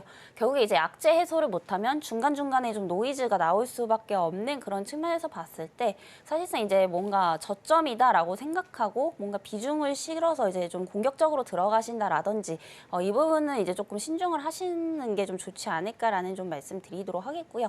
굳이 이제 2차 전지 내에서 좀 종목을 찾는다라고 하시면 저는 오히려 이제 그 화재 관련해서 뭐 BMS 관련주들 그리고 아직까지는 뭐 이제 실리콘 음극재 이쪽이 좀 맞지 않겠나라고 좀 보고 있는 상황입니다. 그래서 어쨌든 이제 2차 전지 그 관련주들이 결국에는 상반기 대비 뭐 3, 4분기 실적이 굉장히 좀 좋아질 것이다라는 얘기들도 좀 나오고 있거든요. 여기서 저도 이제 의문을 좀 가지지는 않습니다. 어쨌든 상반기보다 좋아질 것으로 보이는 것은 맞지만 과거에 뭐 2021년 2년 때처럼 뭔가 이렇게 폭발적으로 좀 성장하기에는 무리가 있지 않겠나 이렇게 좀 보고 있는 상황입니다. 그래서 결국에는 이제 2차 전지가 예전처럼 뭔가 이렇게 추세적으로 가주려면은 결국에는 이제 캐즘 현상을 빨리 좀 해결을 해야 되지 않겠나라고 좀 보고 있고요. 다만 이런 부분들에 있어서 아직까지도 뭐 그렇게 뚜렷한 대안이 좀 없는 상황이죠. 이렇게 되면은 지금 개발 중에 있는 뭐 전고체 배터리 관련주들의 또 상승이 좀 나올 수밖에 없는 그런 상황이기 때문에 사실 조금 양극재 쪽에 너무 극단적으로 몰려 있거나 이런 셀 업체들은 조금 트레이딩 관점에서 보시면 좋을 것 같고요. 결국 이제 캐즘까지 해결하는 데 굉장히 좀 많은 시간들이 소요될 것으로 보이고 있기 때문에 오히려 좀 중장기적으로 보신다라고 한다면 저는 뭐 실리콘 음극재 쪽을 보시는 게 좀 맞지 않겠나라는 말씀 드리겠고요. 종목 같은 경우에는 여기서 대장은 실질적으로 지금 대주전자 재료이기 때문에 그런 종목군들도 좀 같이 아울러서 좀 보시면 좋겠다라는 말씀 드리겠습니다. 네, 현재 2차 전지의 움직임 자체만 놓고 봤을 때는 일단 주도주가 부재하기 때문에 수급의 논리로서 좀 움직이고 있다라고 보시면 될 것 같고요. 아무래도 전기차는 지금 포비아 이야기 나오고 있기 때문에 캐즘을 해결하는 게 가장 키포인트가 좀 될 수 있을 것 같습니다. 오히려 BMS나 실리콘 음극재 관련주들로 조금 더 시선 돌려보셔도 좋을 것 같습니다. 자, 그럼 실시간 상승률 상위 종목 체크해 보겠습니다. 먼저 코스피 시장입니다. 네, 강원랜드, GKL, 파라다이스, 두산, LG 디스플레이 있고요. 어떤 종목 살펴볼까요? 네, LG 디스플레이 오랜만에 지금 좀 반등이 강하게 나와서 좀 보시면 좋을 것 같고요. 무엇보다도 이제 좀 가격적인 메리트가 굉장히 좀 있는 종목이 아닐까라고 보고 있습니다. 그래서 최근에 보면은 뭐 전저점이 한 9,650원대라고 좀 보시면 될 것 같은데 사실 지금 상황에서 전저점을 깨기보다는 상승할 확률이 조금 더 훨씬 높지 않을까라고 보고 있고요. 그래서 뭐 아이폰 관련주 하면 사실 LG 이노텍만 좀 생각하시는 분들이 있는데 사실 이 디스플레이 주들 도 이제 관련주라고 좀 볼 수 있겠습니다. 그래서 OLED 이제 패널을 좀 공급을 하고 있고 결국에 이제 아이폰 16에 대한 기대감으로 인해서 또 한 번에 이제 좀 시세를 줄 수 있다라고 좀 보시면 될 것 같고요. 그리고 이제 디스플레이 쪽이 이제 상대적으로 좀 저평가가 많이 되어 있는 상황이기 때문에 조금 중장기적 관점에서 보셔도 좀 좋지 않을까라는 말씀 드리겠습니다. 그래서 디스플레이도 사실상 그 AI 쪽이랑 조금 연관을 좀 지어볼 수도 있는 섹터거든요. 그래서 아무래도 지금 AI 기술이 좀 발전을 하게 되면서 이 전력 소모량이 굉장히 좀 많이 늘어나고 있습니다. 그래서 아무래도 이제 그 저전력에 대한 이런 이제 기술에 대한 중요성이 상당히 좀 부각이 되고 있는 상황인데 이 LG 디스플레이 같은 경우에 이제 그 LTPO라고 하는 이 저전력 디스플레이를 또 개발을 하고 제조하는 기업입니다. 그래서 이거를 지금 우리나라에서 하고 있는 기업이 뭐 삼성 디스플레이 그리고 이제 LG 디스플레이밖에 없다라고 조금 보시면 될 것 같고요. 그래서 앞으로는 이제 AI 모멘텀까지도 충분히 좀 받을 수 있지 않겠나 이렇게 좀 보고 있는 상황입니다. 그래서 결국에는 이제 AI 산업에 따라서 성장에 따라서 뭔가 이제 반도체주만 조금 주목을 해보셨다라고 한다면은 그 외적으로 뭔가 이렇게 수급적으로 좀 안 물린 종목군들도 찾아보면 굉장히 좀 많이 있거든요. 그 이제 종목 중에 하나가 좀 LG 디스플레이가 아닐까라고 좀 보고 있는 상황입니다. 그래서 지금 이제 어쨌든 아이폰 관련해서 뭔가 이렇게 단기적으로 수급도 몰릴 수 있겠지만은 또 3, 4분기 실적도 좀 기대가 되고 있는 상황이거든요. 그러니까 어쨌든 아이폰 이제 그 16이 예상치보다 또 잘 팔린다라고 한다면 그런 부분들이 또 이제 OLED 이제 생산에 대한 어떤 증가로 좀 이어질 수밖에 없는 부분들이기 때문에 지금 모든 업황이 조금 회복세에 있다라는 점, 그리고 주가도 이제 어느 정도 단기적으로 이제 저점을 다지고서 올라오고 있는 이런 상황이기 때문에 사실 이제 밸류적인 부담이 상당히 좀 적다라는 점에서 조금 주목을 해보셔도 좋을 것 같다라는 말씀 드리겠습니다. 네, 오랜만에 LG 디스플레이가 좀 반등세를 보이고 있습니다. 아이폰 이벤트 말씀해 주셨는데 그동안 아이폰 이벤트 있음에도 불구하고 잘 못 가다가 오늘은 LG 이노텍도 2.27%, BH도 4%대 강세 보이면서 오늘은 그래도 그나마 좀 빛을 보면서 가는 시장이 좀 아닐까 싶습니다. 이어서 코스닥 시장도 함께 확인해 보도록 하겠습니다. 코스닥입니다. 한결과 컴퓨터, 태성, 위메이드, 갤럭시아 머니트리, NHN, KCP 있습니다. 어떤 종목 살펴볼까요? 네, 그 갤럭시아 머니터리 보시면 좋을 것 같고요. 최근에 어제도 말씀을 드린 것 같은데 그 토큰 증권 쪽이 좀 수급이 많이 몰리고 있습니다. 그래서 그동안은 이제 뭔가 기대감으로 상승을 했다라고 한다면 뭐 실질적으로 지금 법제화에 찬성하시는 분들이 굉장히 좀 많아지고 있는 상황입니다. 그래서 지금 뭐 진짜 되는 거 아니냐 뭐 이런 분위기까지 지금 올라와 있는 상황인데 실질적으로 뭔가 그게 이제 어떤 법제화가 되고 추가적으로 뭔가 규제가 만들어진다라고 한다면 사실상 이제 관련주들이 당연히 뭐 수혜를 좀 받을 수밖에 없지 않겠나라고 보고 있고요. 이게 지금 시가총액을 봤을 때 뭐 2030년까지 뭐 한 360조 원대까지 이제 보고 있는 뭐 그런 상황이다라고 보시면 될 것 같고요.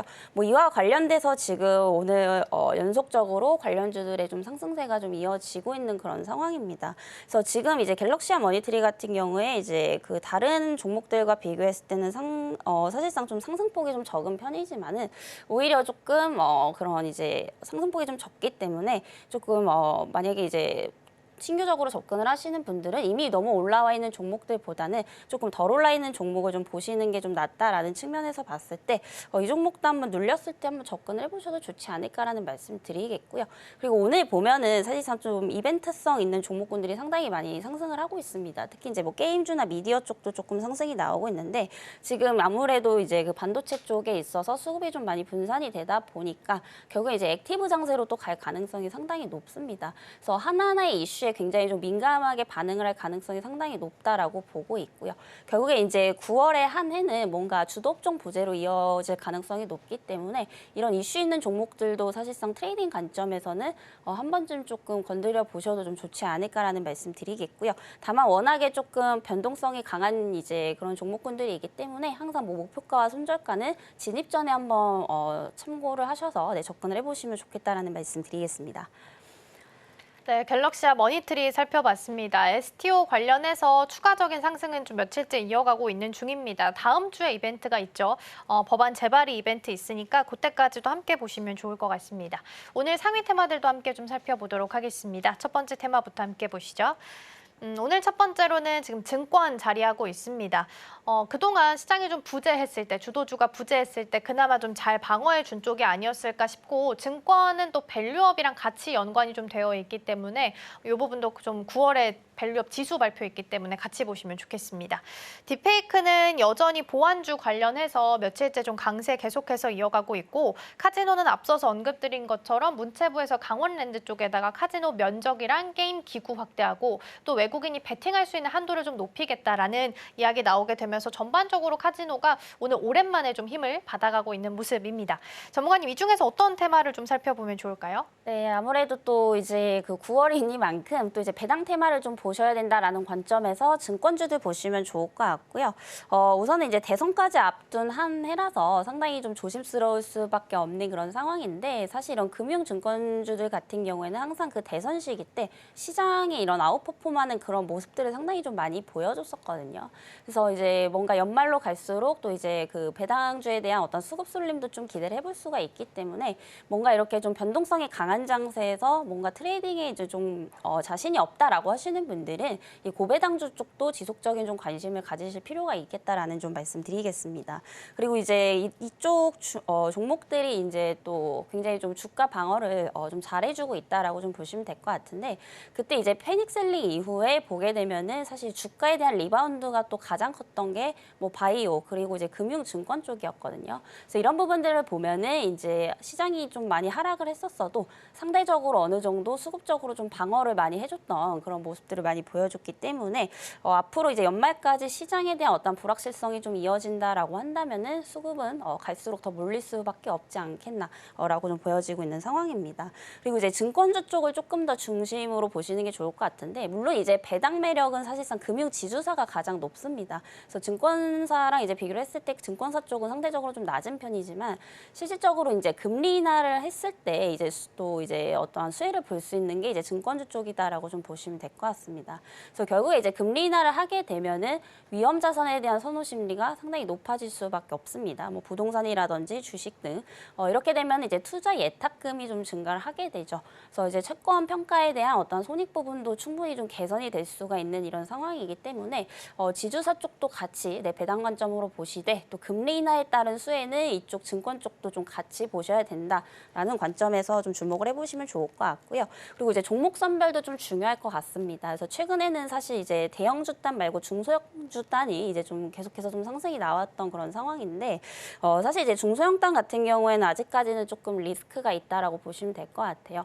아무래도 이제 그 PF에 대한 부분들에 있어서 좀 자유롭지 못하다라는 거 그런 부분들을 봤을 때 좀 반짝 상승하고 말 가능성이 높다라는 겁니다. 그래서 지금 추세적으로 보면은 결국에 이제 대형 증권사들이 계속해서 좀 유지를 해주고 있거든요. 이런 상승세를. 그래서 대표적으로 뭐 삼성증권 그리고 이제 키움증권, 미래에셋증권 이렇게 좀 보시면 좋을 것 같고요. 그 중에서도 사실 키움증권을 일단 저는 좀 가장 좋게 보고 있습니다. 그래서 올해 이제 당기순이익 개선폭이 거의 전년 대비해서 한 2배 가까이 이제 또 증가를 할 것으로 좀 보이고 있기 때문에 이런 부분들을 봤을 때 또 위탁 매매 비중이 높은 이 키움증권을 중심적으로 좀 보셔도 좋지 않겠나라는 말씀 드리도록 하겠습니다.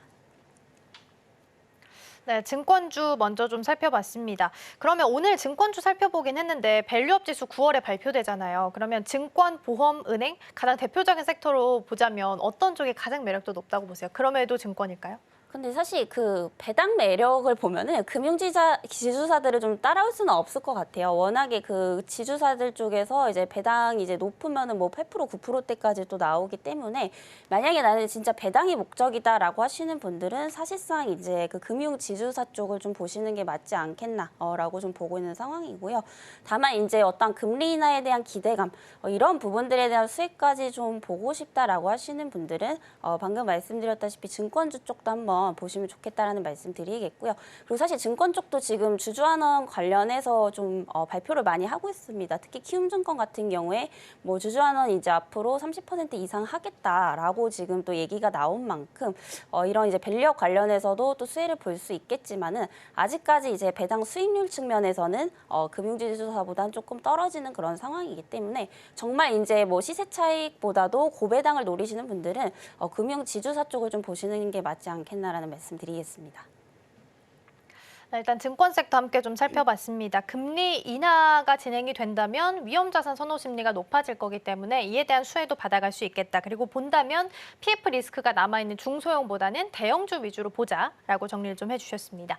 오늘 도움 말씀은 여기까지 듣도록 하겠습니다. 전문가님 고맙습니다.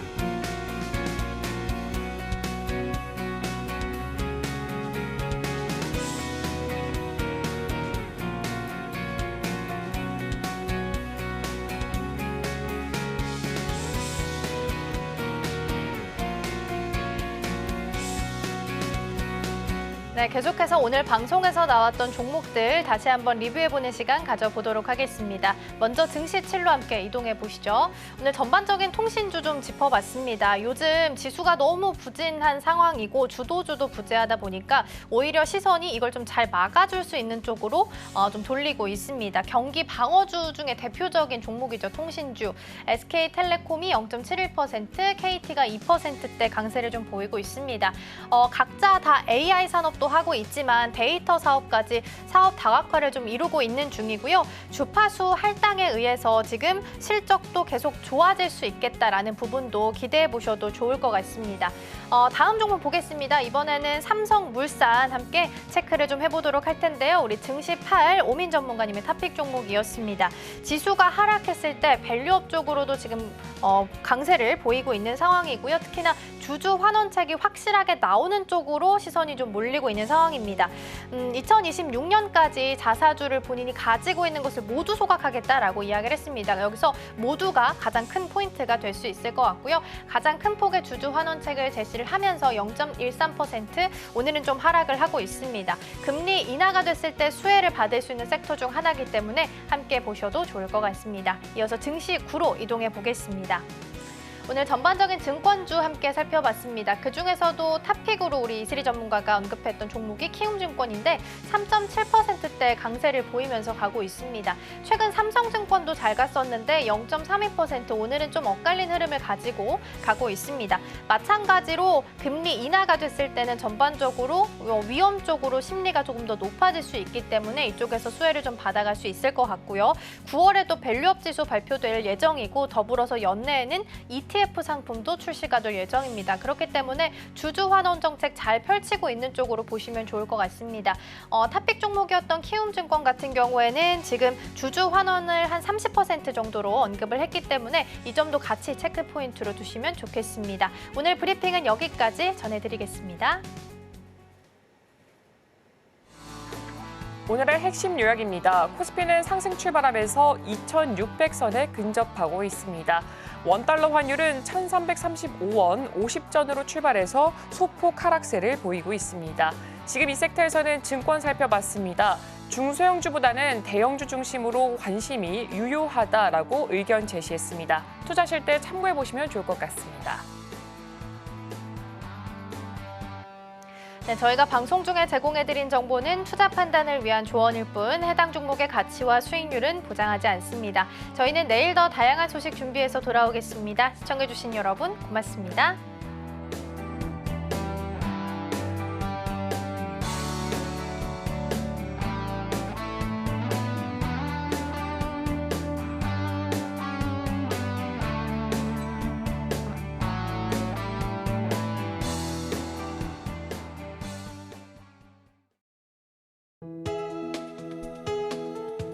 본 방송에서 제공하는 투자 정보는 투자 판단에 대한 조언입니다.